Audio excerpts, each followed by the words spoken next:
7 ዓመት የተቀመጠ ይህ ደዌና በሽታ ይህ በመሰልሽ ላይ የተቀመጠ ነገር አሁን በኢየሱስ ስም እንዲነሳ አዘዝኩት ከዚህ በሽታ ከዚህ መንፈስ ይሄንን ላይሽ ላይ ካመጣው በዚህ አቅጣጫ ተሰይሞ ባንቺ ዘንድ ከሚሰራው ከዚህ መንፈስ አፋታውሽ በኢየሱስ ክርስቶስ ስም ጤንነትሽ ከዚህ ቀን ከዚህ ሰዓት ጀምሮ ተመለሰ ሰላም ሆኗል በኢየሱስ ክርስቶስ ስም ተፈጸመ አሜን ጌታ ይክበር እንግዲህ ሰምታችኋል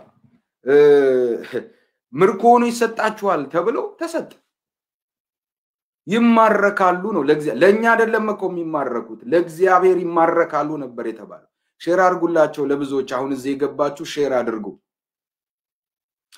አድርጉ ቆንጂት በጌታ በኢየሱስ ስም በላይሽ ላይ ለ13 ዓመት የተቀመጠ የትኛውም አይነት እግርሽ ላይ ያለ የትኛውም የክፉ መታሰቢያው ነቀልኩት in the mighty name of Jesus ከስሩ ነቀልኩት ፈጽሞ ይሄንን ደዌና በሽታ እንዲለይ ተናገርኩ ተፈጸመ all right ትናንትና ገብታ እንድትመሰክር ነግሬያት ነበር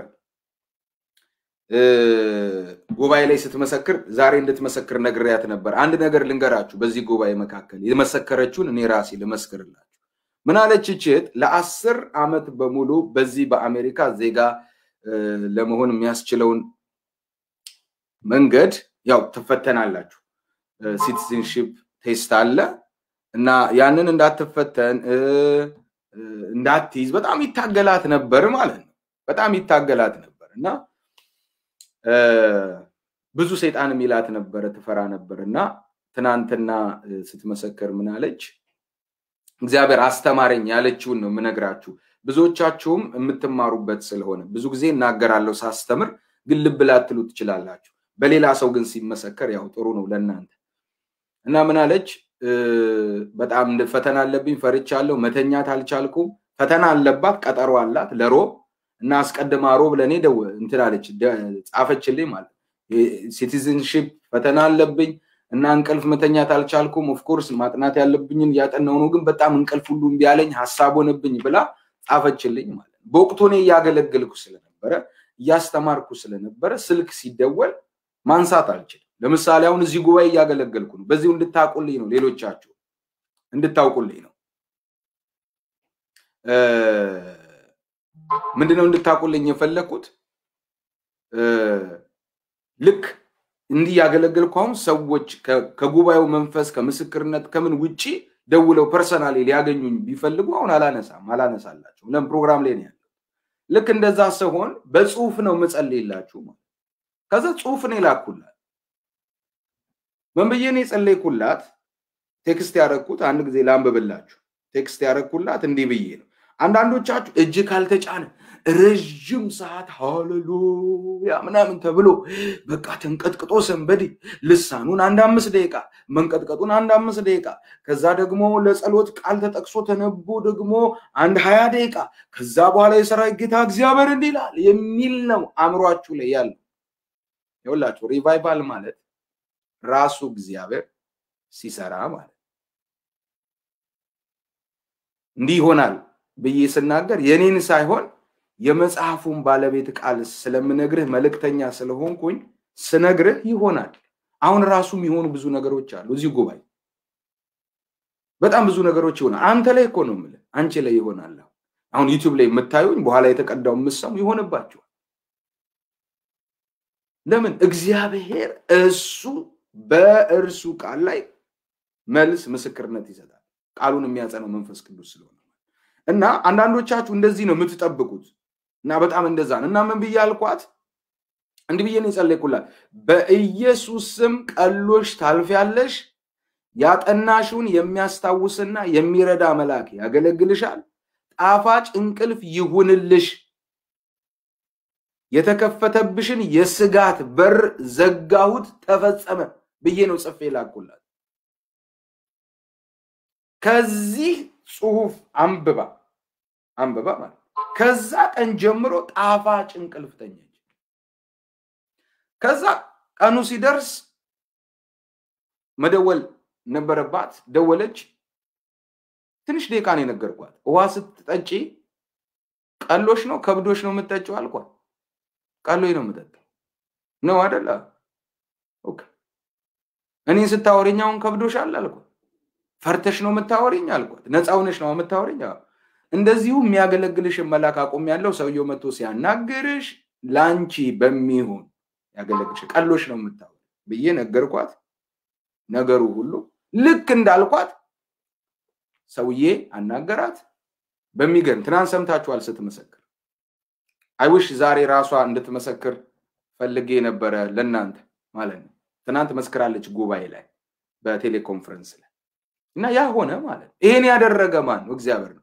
ሶ ምንድነው ትምርት አገኘው ያለችው እሷ ስትናገር እሷ የጠበቀችው በጣም ረጅም ሰዓት ጸልዬ ጥቅስ ጠቅሽ ምናምን እንደዛ ነው አስበው የነበረው ብዙዎቻችሁ እንደዛ ነው የምታስቡት ኦፍ ኮርስ አይደለም እንዲህ ይሆናል ከተባለ ማለት በቃ የሚያደርገው መንፈስ ቅዱስ ነው ኢሚዲየትሊ ማለት እና አንዳንዶቻችሁ በጣም በቃ ቅር ይላችሁ ላይ ይችላል እንደዛ ስለለመዳችሁ ማለት ረጅም ሰዓት ሲጸልይላችሁ ምናምን ነው የምታውቁት አይደለም በቃ እግዚአብሔር የሚሰራበት ጊዜ ላይ ይነገራል መንፈስ ቅዱስ ያጸናዋል ይነገራል የሱ ሐሳብ መንፈስ ቅዱስ ያጸናዋል ይሄ ነው ሪቫይቫል ማለት እግዚአብሔር ሲሰራ ማለት እግዚአብሔር ሲሰራ ራሱ እግዚአብሔር ቃሉን ሲያጸና ማለት ይሄ እኮ ነው ሪቫይቫል የናንተ መልክ ወደ ልጁ መልክ ሲቀየር ከሰው መልክ ወጣችሁ ከናንተ መልክ መጣችሁ ወደ ክርስቶስ መልክ ስትመጡ ይሄ ነው ስለዚህ አሁንም የምነግራችሁ ነገር ምንድነው እንዲህ ይሆናል እንደዚህ ነው የሚሆነው ስል ሁላችሁ እንድታም መፈልገው ቃሉን ነው ቃሉ ደግሞ ባለቤት አለው ቃሉ ባለቤት አለው ይሰራል ክብር ለኢየሱስ ይሄን ልላችሁ ወዳለው በዚህ ጉባኤ ያላችሁ ጁሊያና እጸልይልሻል ሁላችሁም ነው የምጸልየው በተለይ ትናንትና ምስክርነት አሁን ከዚህ በኋላ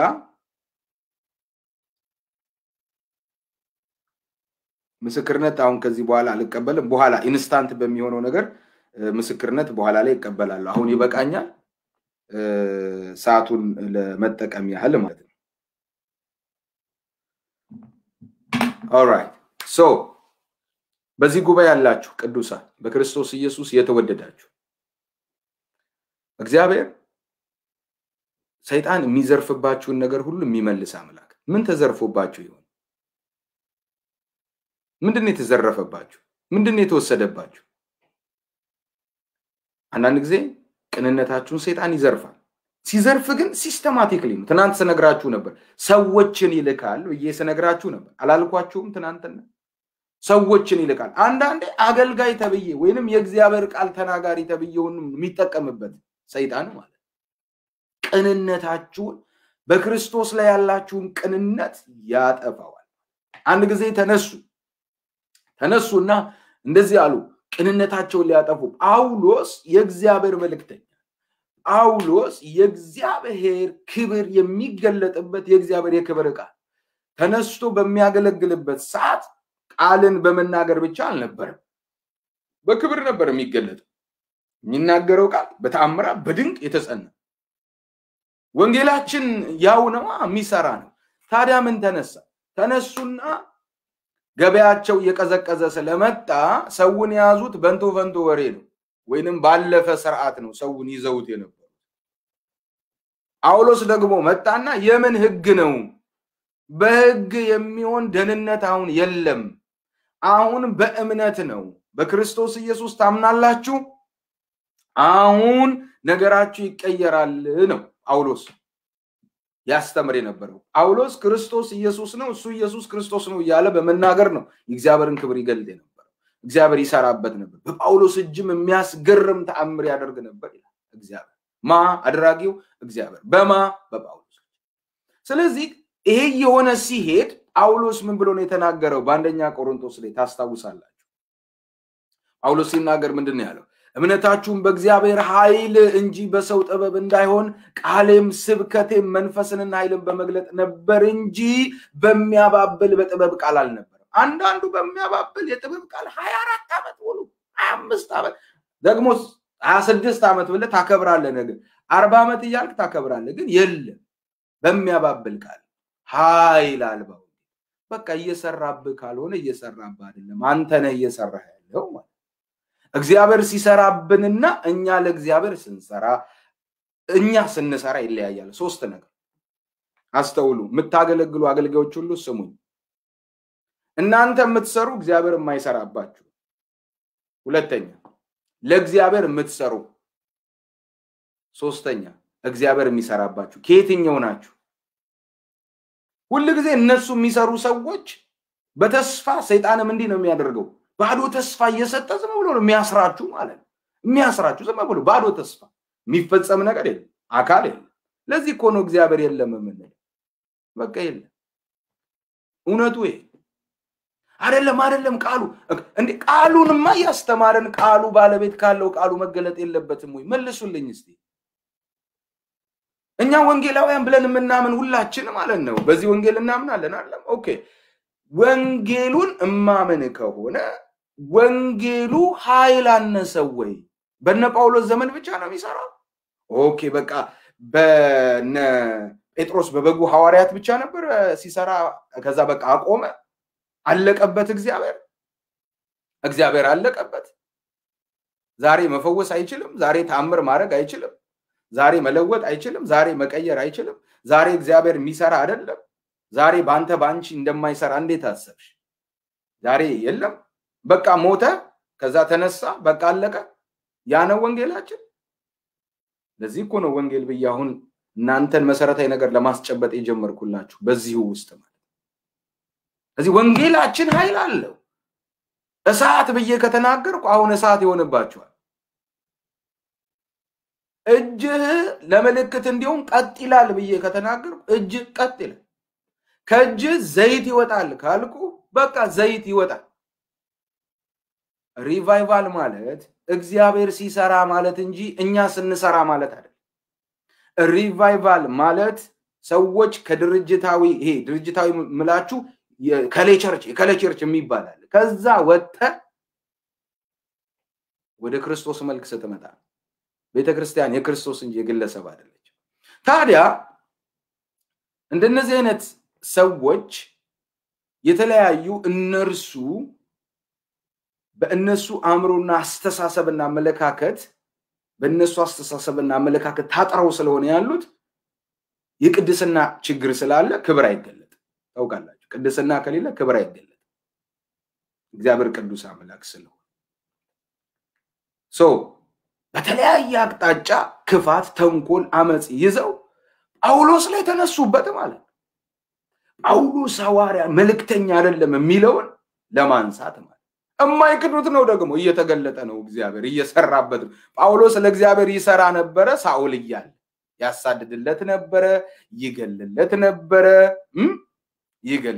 ነበር ምን ብዬ ልንገራችሁ ሁሉንም የሚችለውን ሁሉ ያደርግለት ነበር ለእግዚአብሔር ነው ታዲያ ይሰራ ነበር እግዚአብሔር ደግሞ ለሱ እንድትሰሩ አይፈልግም እሱ በቂ ነው ሁሉን መስራት ይችላል እግዚአብሔር ይሄንን ሰው በገለጥለት እውነቱ ቢገባው እኮ እኔ ሰራበት ዘንድ ያሰብኩት እቅድ በላዩ እኮ እንዲሆን ቢያውቅ በሚለው እግዚአብሔር ደግሞ ቸር ነው ሞቲቭን ያል ተገለጠለት በቃ ምን አደርግ ዘንድ ተወዳለህ አያውቀውም ነበር ግን ያሳድድ ነበር ከዛን ጊዜ ጀምሮ ለዚህ ወንጌል ተለየዋል ለገባው ያ ወንጌል ማን ነው ክርስቶስ ኢየሱስ ክርስቶስ ለሚለው ተለየ ክብር ይገለጥበት ጀመረ ግን እነዛኞቹ ገበያቸው መቀነስ ጀመረ ምክንያቱም ሰውን ሰብስበው ያዙት በወሬ ነው ወይ ሰው በማማማት ነው ወይ የሆነ ወሬ ተነስቶ ስለሰንበዲ ነው ወይ በቃ አየሩ ላይ የሚራገብ ነገር ለምሳሌ ፖለቲካ ከሆነ ፖለቲካ ይወራ ሰው ግር ብሎ እንደ ግሪሳው ፈዘይ ከዛ በቃ ቪው ነው የነሱ ፖይንትና አላማቸው ቪው ነው በቃ ቪው ነው በቃ ይሄን ያህል ሰው አየኝ አላየኝ ነው እንዴ ምን ሆነ አለው እንዴ ምን ሆነሻል ይሄ አይደለም እኮ ወንጌል ራሳችንን እኮ መንገልጥበት አይደለም ወንጌል ልጁንም መንገልጥበት ነው ወንጌል መንፈሱን ክብሩን መንገልጥበት ነው ወንጌል ስለዚህ በቃ እንትን ጦስ መንፈስ ያላቸው አሉ ዋና መሆን የሚወዱ ማለት በቃ አንድ በቃ ቅልቦና አእምሮ የነበራቸውን ሰዎች አእምሯቸውን ሊናቸውን ያቆሽሿቸው ብዙ ሰዎች እየደወሉ ይነግሩኛል እከሌ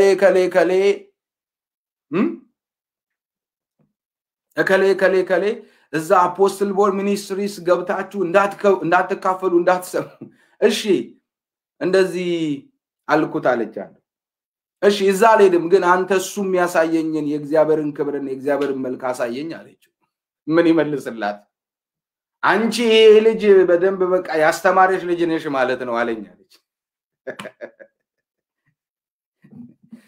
እሺ እዛ አትሂድ ብለው ሲሉ ለምን እንዳሉ ታውቃለህ ገብቷቸዋል በቃ ለምን ላብራራው ግን ምንድነው የገረመኝ ልጅቷ የመለሰችለት መልስ እሺ እዛ ሚዲያ ላይ አትሂጂ እኔ ጋር ብቻ ነኝ ማለቱ ነው እሱ ገበያው ቀነሳ እሱ አየ ፌመስ መሆን ነው የሚፈልገው በቃ በፎጣ እየጠረቀ ፌመስ በቃ ላበላብ ይሆነ ከዛ እንደዚህ ብላለችው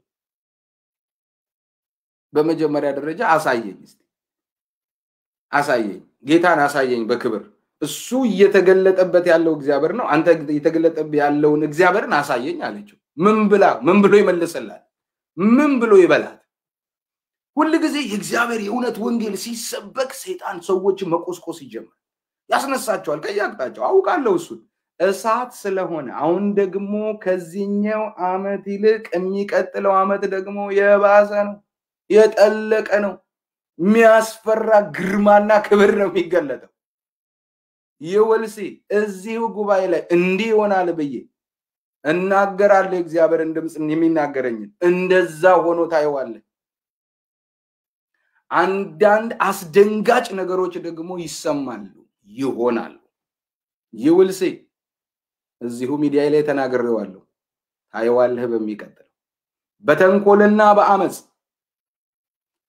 በእኛ አፖስቦ ሚኒስትሪስ በሚል ስም እየተጠቀሙ ፌስቡክ እና ውስጥ ለውስጥ እየደወሉ ሰዎችን እያገኙ ገንዘብ አምጡ የሚሉም ደርሰናል በዚሁ አጋጣሚ ሳረሰው ልንገራችሁ ገንዘብ አምጡ የሚሉ እንዳሉ ሰምተናል እኛ ይሄንን ወንጌል በነፃ ነው ያገለገለን ያለነው በነፃ ነው የተቀበልነው ጸጋውንም በነፃ አንዳንዶቻችሁ 10,000 5,000 አጋንንት ሲወጣላችሁ 10,000 5,000 እየተባላችሁ የለመዳችሁ ሰዎች እንዳላችሁ እናውቃለን ጉዳታችሁን እናውቃለን እዚህ 10,000 5,000 አጋንንት ለማውጣት አትጠየቅም ይሄው ስንት አጋንንት እየወጣ ነው ስንት ሰው እየተፈወሰ ነው ስንት ሰው ተአምር እየሆነለን በገንዘብ የሚገዛ አይደለም እኔ ጋር ያለው የእግዚአብሔር ጸጋ ይሄንን የሚሸጡ ሊኖሩ ይችላሉ ገንዘብን ማዕከል አድርገው እዚህ ጸጋ አይሸጥ በነፃ ነው የምናገለግላችሁ በነፃ ነው የምናስተምረው የምናገለግላችሁ እናንተ የእግዚአብሔር ቃል እንደሚላችሁ ማድረግ ያለባችሁን ታደርጋላችሁ ቃሉ አውጣ የሚለውን አስራት ታውጣላችሁ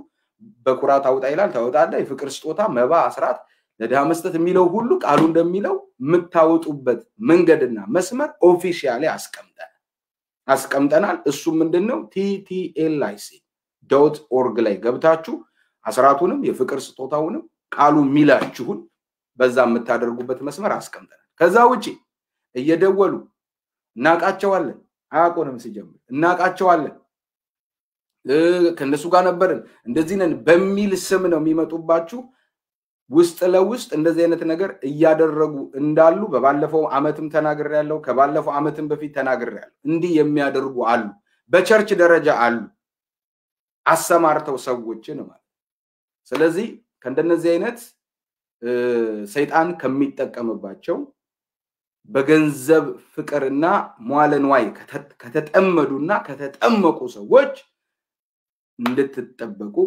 የደወሉላችሁን ደግሞ ሰዎች ሪፖርት ለኛ እንድታደርጉን እጠይቃችኋለሁ እነዚህ አይነት ሰዎችን በስፒሪቹዋልም ኦቶሪቲ እንደዚሁም ደግሞ በፍጥረታዊው ዓለም ባለ በህግ መስመር ምናደርገውን እናደርጋለን ስለዚህ የነገራችሁን ሰዎች አሉ ያገኘናቸው ሰዎች አሉ የሚቀጥለውን እርምጃ እየወሰድን ነው እንወስዳለን ቀጥሎ በእኛ ስም በአፖስትል ቦል ሚኒስትሪስ እየደወሉ ስልካቸውን እያጠፉ እንደዚህ የሚሏችሁ ሰዎች እንዳሉ ደርሰናል ነግራችሁናል በጣም ብዙ እህቶች አንደኛው እንደውም እናት ምንድነው ያሏት እኛ ፋይናንስ ክፍል ነው ምን ሰራው ከነ አፖስትል ቦርነ ጋር እንተዋወቃለን እዛ ፋይናንስ ክፍል ነንና ብር ገንዘብ በዚህ ቁጥር አስገቢ እንደዚህ አይነት ነገር የሚያደርጉት ደግሞ ድምጹን እየቀየሩ አንድም ደግሞ ፕራይቬት እያደረጉ እንዳይታወቅ ቁጥራቸው በማድረግ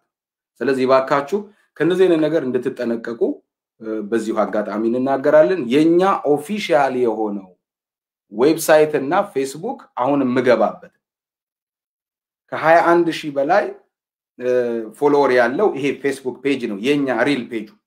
ሲቀጥል ደግሞ የኛ ፌስቡክም ሆነ ዩቲዩብ ቻናል አፖስትል ቦም ሚኒስትሪስ የሚል ነው። እንደምታዩት በስነ ስርዓት የተጫነ ትምህርት አለላችሁ። እሱ ነው ኦፊሻሊ የኛ ኦፊሻል ነው። ሌላው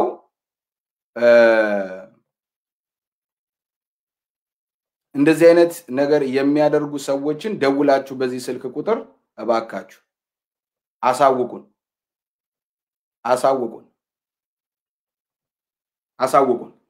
ይሄን እንድታሳውቁን እንጠይቃችኋለን። ከዛ ባለፈ ግን በጨለማና በሰይጣን የሚደረጉ ነገሮችን በመንፈሳዊ ኦቶሪቲ እናደርገው ነገር ይኖራል። ሌላውን ግን እንደ ሌሎች ጴንጤ መስለናቸው ከሆነ ተሳስተዋል። እኛ አንድ ጊዜ አንዱ አይጥ አስቸገረኝ አለኝ። በጣም አይጥ አስቸገረኝ። አዲስ ልብስ ገዛለሁ፣ ይቦጭቀዋል፣ እዚህ ጋር ደረቴ ላይ ይቦጭቀዋል። በቃ ተቸገርኩ። የልጆቼን ጫማ ይቦጭቃል፣ የኔን ይቦጭቃል። ተቸገርኩ። እንደው ጸልይልኛል ሲለኝ ለዚህ አሁን በኢየሱስ ስም ብዬ መጸለይ የለብኝ። ምንድነው ማድረግ የነበረብኝ? እቺን አይጧን ልትበላ ለምትችል ድመት አሳልፌ ሰጥቻታለሁ። ይሄንን ቃል ብቻ ነው የተናገርኩት። እሱ አሜን አለ። ያው አምኖ ስለነበር አሜን አለ። በሚቀጥለው ጠብደል የሆኑትን እነዚህ አይጦችን በመንፈስ ዓለም ተልከው የሚሰሩ እየቦጨቁ ያስቸገሩትን ድመት ከየት መጣች ማትባል ድመት ለቅማ ቤታቸውን እረፍት ሰጠች ማለት። ስለዚህ ህግ የሚፈታውን ህግ ነው የሚፈታው። ለህግ ነው ታልፎ የሚሰጥ። ህግ የሚፈታው ጉዳይ አለ። ስለዚህ በዛ መልክም ይደረጋል። ሌሎቻችሁም ዕውቀቱ ሊኖራችሁ ስለሚገባ አስተምራችኋል። ስለዚህ ይሄ ነገር እንደ መንፈስ ኢየሱስ በቃ ጴንጤ ምንም ሲደረግበት በቃ አሜን ነው የሚለው እሰይ ነው የሚለው እንደዚህ ብሎ ነገር የለም። እንዲህ ብሎ ነገር ህግ የሚፈታውን ህግ ይፈታዋል። መንፈሳዊው ስልጣን ደግሞ የሚፈታው መንፈሳዊ ስልጣን ይፈታዋል። ይሄንን ሁሉ ጊዜ ማስተዋል አለባችሁ። እንደ እግዚአብሔር ቃል እንድናስብ ማለት ነው። ይሄንን ለማለት ፈልጋለሁ። ስለዚህ አሁንም አንድ የአይጥ መንፈስ የሚያስቸግራችሁ ካላችሁ ለድመት አሳልፌ ሰጥቼዋለሁ። አሜን አትሉ? እግዚአብሔር ይመስገን። ጌታ መልካም ነው። ለማንኛውም በአይጥ የተቸገራችሁ አንዳንድ አይጦች የሚያስቸግሯችሁ እየደወሉ አይጥ ትደውላለች እንዴ? መንፈሱ ማለቴ ነው። መንፈሱ ማለቴ ደግሞ መንፈሱን ነው ያልኩት፣ ሰው አላልኩም። የአይጥ መንፈስ አለ ታውቃላችሁ። ጦጣ የሆነ ደግሞ መንፈስ አለ፣ የሆነ ብልጣብልጥ የሆነ መንፈስ ይሄን መቀራሱን የሚቀያየር የወሬ መንፈስ ምና አለ ታውቃለህ። ትናንትና ጸልዬላችኋል። መንፈስ ነው ባይዘው ስፒሪት ነው። አንዱን ካንዱ የሚያጋጭ የሚያጣላ አምሯችሁን የሚያቆሽሽ ስለሰው ክፉ ነገር እንደዛ የሚያደርግ መንፈስ ነው። መንፈስ ዛሬ በኢየሱስ ከላይ ላይ ይነሳል። ጌታ መልካም። ኦልራይት ወደ እግዚአብሔር ቃል ዛሬ ወደ መጣላችሁ ድምጽ እሄዳለሁ። እንግዲህ ስለ ወንጌል ስናነሳ ወንጌል የእግዚአብሔር አጀንዳ፣ ወንጌል የእግዚአብሔር ሐሳብ፣ ወንጌል የእግዚአብሔር ፍቃድ፣ የእግዚአብሔር እቅድ ነው። በዚህ ወር 12ኛው ወር ላይ ያለነው። ይሄ 12ኛው ወር ዲሴምበር ወር ነው። ይሄ ዲሴምበር ወር ብዙዎች ወደ እግዚአብሔር መንግስት የሚመጡበት የሚማረኩበት ነው። እግዚአብሔር ይሄንን ብሎናል። ይሄ ደግሞ በእናንተ ህይወት እየሆነ ነው። ይሄ ደግሞ በእናንተ መንገድ እየሆነ ነው። እግዚአብሔርን ስለዚህ ባረካለሁ። መነሻ ቃል አሳይቻችኋለሁ። ከዛ ሳምንት ወንጌል የሚለውን ቃል ትርጓሜ አሳይቻችኋለሁ። በግሪክ በዕብራይስጡ እንደዚሁም ደግሞ በላቲኑ የሚለውን አይተናል። ወንጌል ምን ማለት እንደሆነ ወንጌል አንደኛ ስለ ልጁ ነው ብለናል። ሁለተኛ ክርስቶስ ኢየሱስ ክርስቶስ ነው የሚለው ብለናል። ሶስተኛ የምስራች ነው ብለናል። የምስራች ደግሞ አጥፊው በጠፋበት ነው። አጥፊው ባለበት የምስራች የለም ብለናል። አራተኛ ላይ ክብሩን ማየት ነው። ክብር የሆነውን ክብሩን አየን ይላል። ያ ክብር የሆነው ክብሩ ክርስቶስ ነው፣ ተገልጧል፣ አይተነዋል። የማላይ አይቼው አላቅም እግዚአብሔር ክብሩን አይቻላል። አይቻላቅም ምልክቱን እንኳን አይቻላቅም ምትሉ ሰዎች ዛሬ ምልክቱን ታያላችሁ ኦልራይት ስለዚህ የምስራች እግዚአብሔር በክብር ይገለጣል ነውና እግዚአብሔር በክብር ተገልጧል በማ በክርስቶስ የማይታየውን አምላክ የገለጠ ያስተዋወቀ የተረከ ክርስቶስ ነው መጽሐፍ በዮሐንስ ወንጌል 1:17 ላይ በአብቅፍ የነበረው አንድ ልጅ እሱ ተረከው ይላል ክብር የሆነው ክብሩን ያ ክብር የሆነው ክብሩ ክርስቶስ ነው ተገልጧል ብለናል በአንዱ ፍቃድ ብቻ የምንኖርበት ነው ወንጌል በአንዱ ፍቃድ በእግዚአብሔር ፍቃድ በክርስቶስ ፍቃድ የምንኖርበት ነው እንጂ አንዴ በእኛ ፍቃድ አንዴ ደግሞ በሰይጣን ፍቃድ የምንኖርበት አይደለም የሚለውን ተመልክተናል ሌላው የእግዚአብሔር ውሳኔ ነው እሱም የእግዚአብሔር ውሳኔ ኢየሱስ ክርስቶስ ነው ወንጌል ብለናል የእግዚአብሔር ውሳኔ አፖስትል ቦርን አይደለም የእግዚአብሔር ውሳኔ አንተ አይደለም የእግዚአብሔር ውሳኔ ክርስቶስ ነው የእግዚአብሔር ውሳኔ ክርስቶስ በመሆኑ ምክንያት ይሄንን የእግዚአብሔርን ውሳኔ ስንመርጠው በፍቃዳችን ስናምነው ምርጥ በሆነው በእግዚአብሔር ልጅ በእግዚአብሔር ውሳኔ የህይወት ስርዓት ውስጥ ተካተተን ስለዚህ ምርጥ ተብለን ተጠራን በማ በክርስቶስ ማንን ስላመንን የእግዚአብሔርን ምርጥ ስላመንን ብለን ተነጋግረናል ሳምንት ከዛ የተሰወረ ሚስጥር መገለጥ ነው ተሰውሮ ነበር አሁን ተገልጧል ማንንም አይቶት አያውቅም ነበር ግን አሁን ተገልጧል ግን አሁን አካል ይዟል የሚለውን አሳይቻችኋል ወንጌል ወገኖቼ ወንጌል ማለት እግዚአብሔርን እንደ እግዚአብሔርነቱ ማወቅና መግለጥ ነው ብዬ ተናግሬያለሁ ወንጌልን አምናለሁ ብሎ ወይንም ወንጌል ነኝ እኔ በወንጌል አምናለሁ ወንጌላዊ ነኝ ይቅርታ ወንጌላዊ ነኝ የሚል ሰው ካለ የወንጌላዊነቱ መገለጥ የክርስቶስ ህልውና ነው እንጂ እኔ ወንጌላዊ ነኝ በማለት አይደለም ወንጌላዊነትህ መገለጥ አለበት ወንጌላዊነትሽ መገለጥ አለበት ወንጌላውያን ስንልኮ ወንጌልን ነው ምናምነው አንሸቀጠም ሌላ ምን ቀላቀለው የለም ምን ጨምረው የለም ቅባ ቅዱሱን ምናምን የቅመማ ቅመሙን የሰው አምሮ የሰውን እይታ አንጨምርም የእግዚአብሔር የሆነውን ንጹህ የሆነው የእርሱን ወንጌል ኦርጋኒክ የሆነውን ወንጌል እርሱም ክርስቶስ ኢየሱስ ክርስቶስ የሚለውን እናምናለን ነው ምናምን ከሆነ ይገለጣል ወንጌል ክብር አለው ግልጠት አለው በማንነቱ የተገለጠ ነው የሚለውን አይተናል እንግዲህ ስለ ወንጌል ስንተረጉም ሌላው ያለው በመጨረሻ ዛሬ ይሄንን ማሳያችሁ እግዚአብሔር በክርስቶስ ማንነት ስራና ቃል አማካኝነት ማለት በመስቀሉ ሞት በትንሳኤውና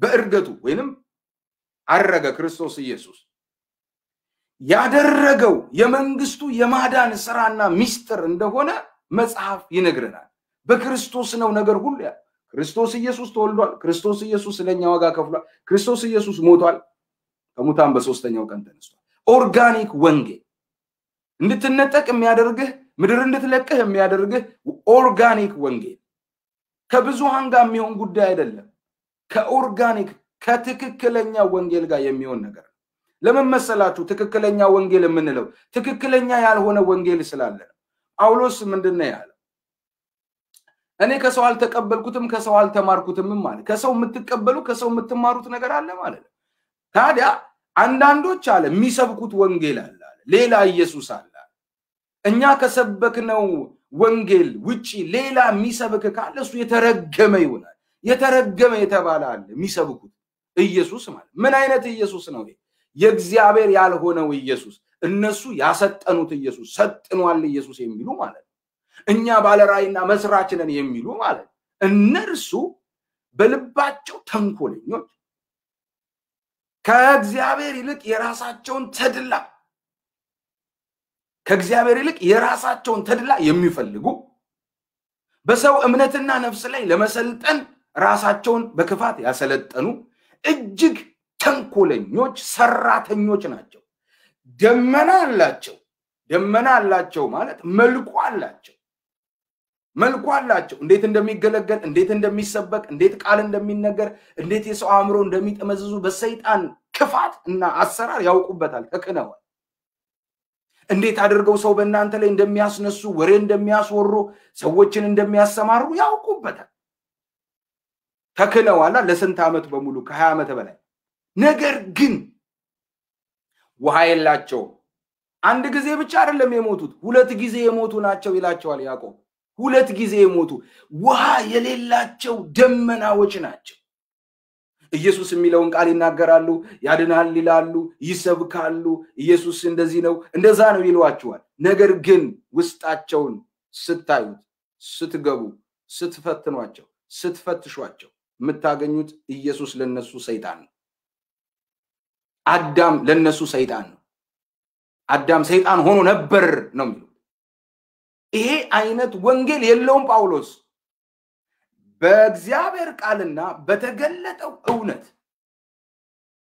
የሚያምኑ ይመስላል፣ ግን አያምኑ። ለምን? ክርስቶስ ኢየሱስ ሰጠነ ሰይጣን ሆኗል ብለው ነው የሚያምኑት። ክርስቶስ ኢየሱስ ሰይጣን ከሆነ ሰይጣንም ልክ እንደኔና እንደናንተ መዳን አለበት፣ የእግዚአብሔር ልጅ መሆን አለበት። ለምን? ኢየሱስ ሰይጣን ሆኗል በእነሱ ትምህርት። ይሄ አይነት ኢየሱስ የመጽሐፍ ቅዱሱ ኢየሱስ አይደለም፣ የእግዚአብሔር ኢየሱስ አይደለም። የእግዚአብሔር ኢየሱስ የሚለየው እርሱ ኢየሱስ ክርስቶስ ነው። ሲቀጥል አውልቆት መጣ ነው የሚሉት ክብሩን እንደ ጃኬት። ይሄ አይነት ኦርጋኒክ ያልሆነ ወንጌል ነው። እኛ ከሰበክንላችሁ ወንጌል ውጪ የሚሰብክ ካለ የሰማይ ፍጥረት ቢሆን ልዩ ፍጥረት ቢሆን የተረገ እኛ እንኳን ብንሆን ያለው ጳውሎስ ከዚህ እውነት ውጪ ሌላ ብናወራ ብንሰብክ የተረገምን እንሁን፣ ራሱንም ኢንክሉድ አድርጎ ማለት። ለምን? ይሄ ወንጌል የሚሸራረፍ አይደለም። ዘመን ሲቀየር 21 ሴንቸሪ ላይ ስለሆነ በእኛ አእምሮ አልስማማ ስላለን የምንቀይረው አይደለም። በእኛ አእምሮ አልገጥም ስላለን የምንቀይረው አይደለም። በእኛ አእምሮ ስላልተጣጣማለን የምንቀይረው አይደለም። የሚቀየር አይደለም። ክርስቶስ እሱ ዓለማትን የፈጠረው ከአብና ከመንፈስ ቅዱስ ጋር እኩል መለኮታዊ ባህሪ ያለው እርሱ ነው ኢየሱስ የሆነው አማኑኤል የሆነው እርሱ ኢየሱስ ክርስቶስ ነው። ዓለማት ከመፈጠሩ በፊት የነበረ ዓለማትን ሁሉ የፈጠረ ከእግዚአብሔር ዘንድ ነበር ወጥቼ መጣው ያለ የተስተካከለ መለኮታዊ ባህሪ ያለው ጳውሎስ በፊልጵስዩስ ምዕራፍ 2 ቁጥር 6 እስከ 7 ሲናገር እርሱ በእግዚአብሔር መልክ ሲኖር ሳለ ከእግዚአብሔር ጋር መተካከል እንደ መቀማት አልቆጠረውም፣ ነገር ግን የባሪያን መልክ ይዞ በሰው ምሳሌ ተገኝቶ ራሱን አዋረደ፣ ያውም ለመስቀል ሞት እንኳን ራሱን አሳልፎ ሰጠን። በመስቀል ላይ የሁላችንንም በደል እግዚአብሔር እሱ ላይ ስላኖረው አስወገደው ነው። አንዳንድ እባብ ሆነ ይሏቸዋል ኢየሱስን። ይህ አይነት ኢየሱስ ኦርጋኒኩ ወንጌል አይደለም። ልታውቁት ይገባል፣ ልትለዩት ይገባል። ያሰየጠኑት ኢየሱስ፣ እባብ ያደረጉት ኢየሱስ እባብ ነው ይሏቸዋል። በፊገራቲቭሊ በመጽሐፍ ቅዱስ ላይ በምድረ በዳ እባብን ስቀል አለው። የነሐስ እባብ በምሳሌነት ሰቀለ። ከዛ እባቡን የተነደፉ በአካል እባብ የተነደፉ ሙሴ በዛ ጊዜ በተሰጠው መለኮታዊ ምሪት ያደረገውን ሲያዩ ዳኑ፣ ከእባቡ አይተው ዳኑ ነው የሚለው። በእኛ ላይ የነበረውን የዳል ጽሕፈት ደመሰሰው፣ በመስቀል ላይ አስወገደው፣ ተሸክሞ አስወገደው፣ ወስዶ ጠርቆ አስወገደው። ክርስቶስ በስጋ ሞተ፣ በመንፈስ ያው ሆነ ይላል። ስለዚህ በመንፈስ ሞተ ይላቸዋል። እንዲህ አይነት ወንጌል ያላቸው ሰዎች አሉ። መጽሐፍ ግን አይልም ክርስቶስ በመንፈስ ሞተ ይላል ወይ? መልሶልኝ አይልም። የነሱ አእምሮ ወለድ ወንጌል ኦርጋኒክ ያልሆነው ማለት እሱ እንድትነጠቁ ከተዘጋጀላችሁ የክብር ህይወት ጋር እንድትገናኙ የሚያደርጋችሁ የእውነት ወንጌል፣ የክብር ወንጌል። ይሄን ወንጌል መስማት አለባችሁ። ይሄ ወንጌል ነው የሚያድነው። ያልሰየጠነው ኢየሱስ ነው አንቺ ጋር ያለው ወይንስ አታውቂው? እዛም እየገባሽ ትካፈያለሽ፣ ይሞሉሻል። አታውቂውማ። ሲጀምሩ አፋቸውን ሲከፍቱ በጣም ጥሩ፣ በጣም ንጹህ፣ በጣም በቃ ትክክል ሃሌሉያ የምትሉበት ይመስላችኋል። አታውቋቸው። መሰሪዎች ናቸው፣ ሰውን የሚገሉ ናቸው።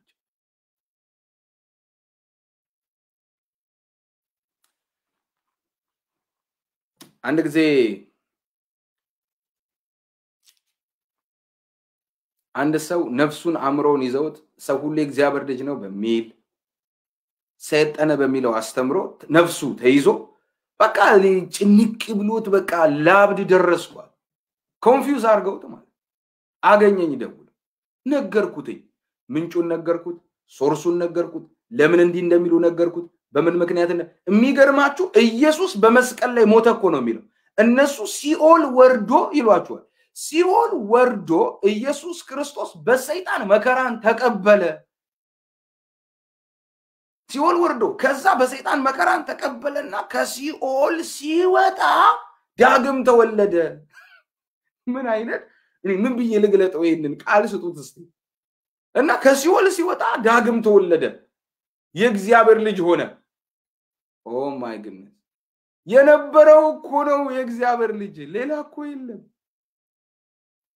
አንተነ እንጂ ዳግም እንድትወለድ በመውቱና በትንሳኤው ያደረገው እሱ ምንድነው ዳግም የሚወለድ ከሲኦል ሲወጣ ተወለደ ይሏቸዋል ስላሴ ላይ በደንብ አስተምራቸዋል በቃ ግልጥ አርጋችሁ ታውቋቸዋላችሁ እንደዚህ አይነት አስተምሮቶች አይናችሁ መከፈት አለበት ዝም ብለን በድንግዝግዝ አሜን ሃሌሉያ የምንለው ጉዳይ አይደለም ሁሉ ነገር አሜን አይባልም ወገኖች አይባልም ከዚህ በፊት አስተምረናል የምታስተውሉ ሰዎች የምትሰሙ ሰዎች ቃሉን የምታነቡ ሰዎች እናንተ በጣም ስር ተሰዳላችሁ ተነቃላችሁ ዛሬ ላይ ወገኖች በጣም ብዙ የተበረዙ ነገሮች አሉ በእግዚአብሔር ስም ሽፋን ወደ እናንተ የሚመጡ አንዳንዱ በቃ እንደ ዲያጥሪጦስ ዋና መሆን የሚፈልግ ነው ወንጌል ላይ ይሸቃቀጣል ለዝና ለክብር ለገንዘብ በጣም የሚገርማችሁ ይሄንን ወንጌል እውነት ስንናገር በዚህ በሚዲያ በፌስቡክ በመናም ይቃወሙ የነበሩ በኦንላይን አገልግሎት ትክክል አይደለም ማለት አሁን እቺ ኮሮና ያልገለጠችው ማን አለ ብላችኋል ወገኖች ስንቱ ተገለጠ በቃ አሁንማ በቃ እግዚአብሔር ይመስገን ጌታ ይክበር የኛም መንገድ እየተከተሉ ነው እንኳን ደህና መጣችሁ ብለናልኛ በሏቸው እስቲ እንኳን ደህና መጣችሁ አሁን በቃ አንደኛ ዋነኛ ሆነዋል በየፌስቡክ በየዩቲዩብ አገልግሎት በፊት ግን ይሄ አገልግሎት አይመስላችሁም በዚህ ሰዎች ሲድኑ ቀንበር ሲሰበር አይናቸው ሲከፈት ለመምጣቱ ሲዘጋጁ መልካም ሲሆን ህይወታቸው ሲቀየር አገልግሎት አይደለም ብለው ነበር የሚያስቡት ለምን አስራት ምናምን ይቀራል አዛ ለምደዋላ ይቀራል እሱ ይቀርባቸዋል ስለዚህ እየተጠቀማችሁ ያላችሁትን ሰዎች ለማስቀረት አምሯቸውን ልባችሁን ለመጨምደድ ለማሳት የማያደርጉት ጥረት እግዚአብሔር ቃል አስመስለው የራሳቸው ምኞት ይነግሯቸዋል መጣ እናንተም ደግሞ አታውቁም ሞቲቫቸውን አሜን ትላላችሁ ተንኮለኞች ሰራተኞች የሚላቸው እነዚህ ነው የእውነት ወንጌልን ያለያዙ ስለዚህ ስለ እውነተኛ ወንጌል ስናነሳ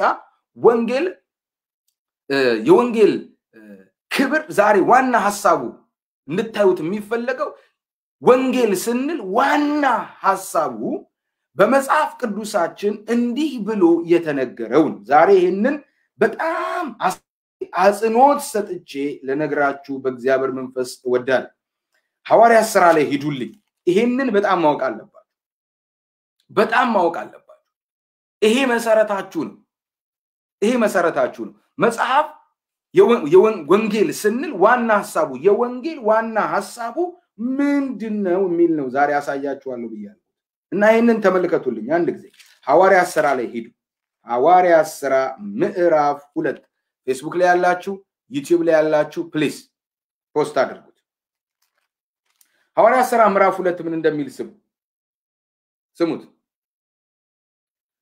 ከቁጥር 22 ጀምሮ ይሄንን የበጉ ሐዋርያን የተናገረው ሉቃስ ነው የጻፈል እንደምታውቁ ሐዋርያት ሥራ ነው የጻፈው ሉቃስ ነው ሉቃስ ወንጌልን የጻፈው ሉቃስ ነው ሐኪሙ ሉቃስ ስለዚህ ስሙ ምን እንደሚል የእስራኤል ሰዎች ሆይ ይህን ቃል ስሙ ራሳችሁ እንደምታውቁ የናዝሬቱ ኢየሱስ እግዚአብሔር በመካከላችሁ በእርሱ በኩል ባደረገው ተአምራትና በድንቆች በምልክቶችም ከእግዚአብሔር ዘንድ ለናንተ የተገለጠ ሰው ነበረ ቃል ሥጋ ሆነ የሚለው ማለት ቃል ሥጋ ሆነ ማለት ሰው ሆነ ማለት ቃል ሥጋ ነው የሆነው ታዲያ እንዳትረሱ አፈር ሥጋና ቃል ሥጋ ይለያያል የመጀመሪያው አዳም ዘፍጥረት 1 እና 2 ነው ያለው ቃል ሥጋ አይደለም አፈር ሥጋ ነው አካል ነው ከአፈር ነው አካል ነው ይሰራ ቃል ሥጋ ግን ሲሆን ቃል ሥጋ እንዲሆን ሌላ ያደረገው የለም ራሱን ያደረገው ቃል ሥጋ ሆነ became human being flesh ስለዚህ ምን እንደሚለው የእስራኤል ሰዎች ይህንን ቃል ስሙ ራሳችሁ እንደምታውቁ የናዝሬቱ ኢየሱስ እግዚአብሔር በመካከላችሁ በእርሱ በኩል ባደረገው ተአምራትና በድንቆች በምልክቶችም ከእግዚአብሔር ዘንድ ለናንተ የተገለጠ ካለ የነበረ ማለት አሁን በደንብ ስሙ የወንጌል ዋና ነገር ነው መነግራችሁ ዋናውን መሰረታዊውን ነገር ነው መነግራችሁ ቀጥሎ ምን እንደሚል ስሙ የተገለጠ ሰው ነበረ እርሱንም በእግዚአብሔር በተወሰነው ሐሳቡና በቀደመው ዕውቀቱ ተሰጥቶ በአመፀኞች እጅ ሰቅላችሁ ገደላችሁ በጣም ይገርማል ይሄ ነገር እንዲገባችሁ ልንገራችሁ ምዕራፍ 2 ሐዋርያት ሥራ ቁጥር 23 እርሱንም በእግዚአብሔር በተወሰነው ሐሳቡና በቀደመው ዕውቀቱ ተሰጥቶ በአመፀኞች እጅ ሰቅላችሁ ገደላችሁ የእግዚአብሔር የቀደመ ዕውቀት የተባለው ምንድነው የእግዚአብሔር የቀደመ ሐሳብ የተባለ ነገር ምንድነው የእግዚአብሔር ውሳኔ የተባለው ነገር ምንድነው የእግዚአብሔር የቀደመ ዕውቀቱ የቀደመ ሐሳቡ የተባለው ይሄ የትንቢት ቃል ነው በብሉይ ኪዳን የተነገረው የትንቢት ቃል ነው አሁን ልብ ብላችሁ ስሙኝ የዘመናት ጥያቄዎቻችሁ ለአንዳንዶቻችሁ ዛሬ እግዚአብሔር በቃሉ በኩል የሚመልስበት ቃል ነው በጥንቃቄ ስሙኝ የእግዚአብሔር የቀደመ ዕውቀቱና ቀድሞ የተወሰነ ውሳኔ ብሎ ጴጥሮስ የበጉ ሐዋርያ የነገረን ምንድነው ሲባል የትንቢት ቃሉ ነው አስቀድሞ የተነገረ የትንቢት ቃሉን ነው ጳውሎስ ጴጥሮስ እየነገረን ያለው ይሄ አስቀድሞ የተነገረ የትንቢት ቃል አስቀድሞ ነው የተነገረው ምን እንዳለ ደግሞ ጴጥሮስ አንድ ጊዜ ላስታውሳችሁና ልጀምር በደንብ ተከተሉኝ በጣም ልብ ብላችሁ ተከተሉ ስሙት ይሄንን አንደኛ ጴጥሮስ አስቀድሞ የተነገረ የእግዚአብሔር የትንቢት ቃል ነው የእግዚአብሔር ውሳኔ ኢየሱስ ላይ የሆነ ነገር ሁሉ በድንገት አልሆነም በአጋጣሚ አልሆነም ዝም ብሎም አልሆነም አስቀድሞ በእግዚአብሔር በተወሰነ ውሳኔ ነው ብሎ ነው የበጉ ሐዋርያ ጴጥሮስ የነገረ አሁን ተመልሶ ይሄንን ነገር እንዴት እንደሆነ በመልእክቱ ላይ ደግሞ ጴጥሮስ ሲናገር እንስማው ለእኛ በቃሉ በመንፈስ ቅዱስ የነገረንን እንስማው ስሙት በአንደኛ የጴጥሮስ መልእክት ምዕራፍ 1 ከቁጥር 10 ጀምሮ ልብ ብላችሁ ስሙት ለእናንተም ስለተሰበከው ጸጋ ትንቢት የተናገሩት ነቢያት ትንቢት ምንድነው የእግዚአብሔር ፍቃድ ትንቢት ምንድነው የእግዚአብሔር ሐሳብ ትንቢቱ ምንድነው የእግዚአብሔር ውሳኔ ይሄ ደግሞ መቼ ነው የሆነው አስቀድሞ ነው የተነገረው በማን ነው አስቀድሞ የተነገረው በራሱ በፍጥረት ኪዳን በራሱ በአባቶች ኪዳን አሳያችኋለሁ አሁን እመጣለሁ ቀጥሎ ደግሞ በነቢያት አሳያችኋለሁ ቀጥሎ አዲስ ኪዳን ላይ መተን ነው የምንጨርሰው ከዛ ነው መጸለይ በጣም ወሳኝ ነገር ነው ዛሬ ነው ስለዚህ አንያ ጴጥሮስ 1:10 ለእናንተም ስለተሰጠው ጸጋ ትንቢት የተናገሩት ነቢያት ስለዚህ መዳን ተግተው እየፈለጉ መረመሩት በእነርሱም የነበረ የክርስቶስ መንፈስ ልብ አድርጉ በእነርሱም የነበረ የክርስቶስ መንፈስ የማን መንፈስ የክርስቶስ መንፈስ የምን መንፈስ ነው አለ የትንቢት መንፈስ አንደኛ ጴጥሮስ ምዕራፍ 1 ከ10 ጀምሬ እስከ 12 ነው ማነብ ያለሁት በእነርሱም የነበረ የክርስቶስ መንፈስ ስለ ክርስቶስ መከራ ከርሱም በኋላ ስለሚመጣው ክብር አስቀድሞ እየመሰከረ በምን ወይንም እንዴት ባለ ዘመን እንዳመለከተ ይመረምሩ ነበር ለምን የነሱ ሐሳብ አይደለማ የነሱ ዕውቀት አይደለማ የነሱ ፍቃድ አይደለማ የእግዚአብሔር ውሳኔ የእግዚአብሔር ፍቃድ የእግዚአብሔር ዕቅድ ታዲያ የእግዚአብሔር ፍቃድ የእግዚአብሔር ውሳኔ የእግዚአብሔር ዕቅድ በመንፈስ በክርስቶስ መንፈስ በመንፈስ ቅዱስ ይነገር ነበር በፍጥረት ኪዳን አሁን እመጣላችኋለሁ ራሱ ሲናገር በአብርሃም በአባቶች ያሳያችኋል እንመጣለን እናየዋለን እያንዳንዱ በነቢያቱ ይህንን ተናግሮ ነውን የሆነው ነገር ሁሉ የሆነው በድንገት አልሆነም በአጋጣሚ አልሆነም ሰው ዝም ብሎ ተነስቶ በክርስቶስ ላይ ያደረገው ነገር የለም ክርስቶስም ያደረገው ነገር ሁሉ ያደረገው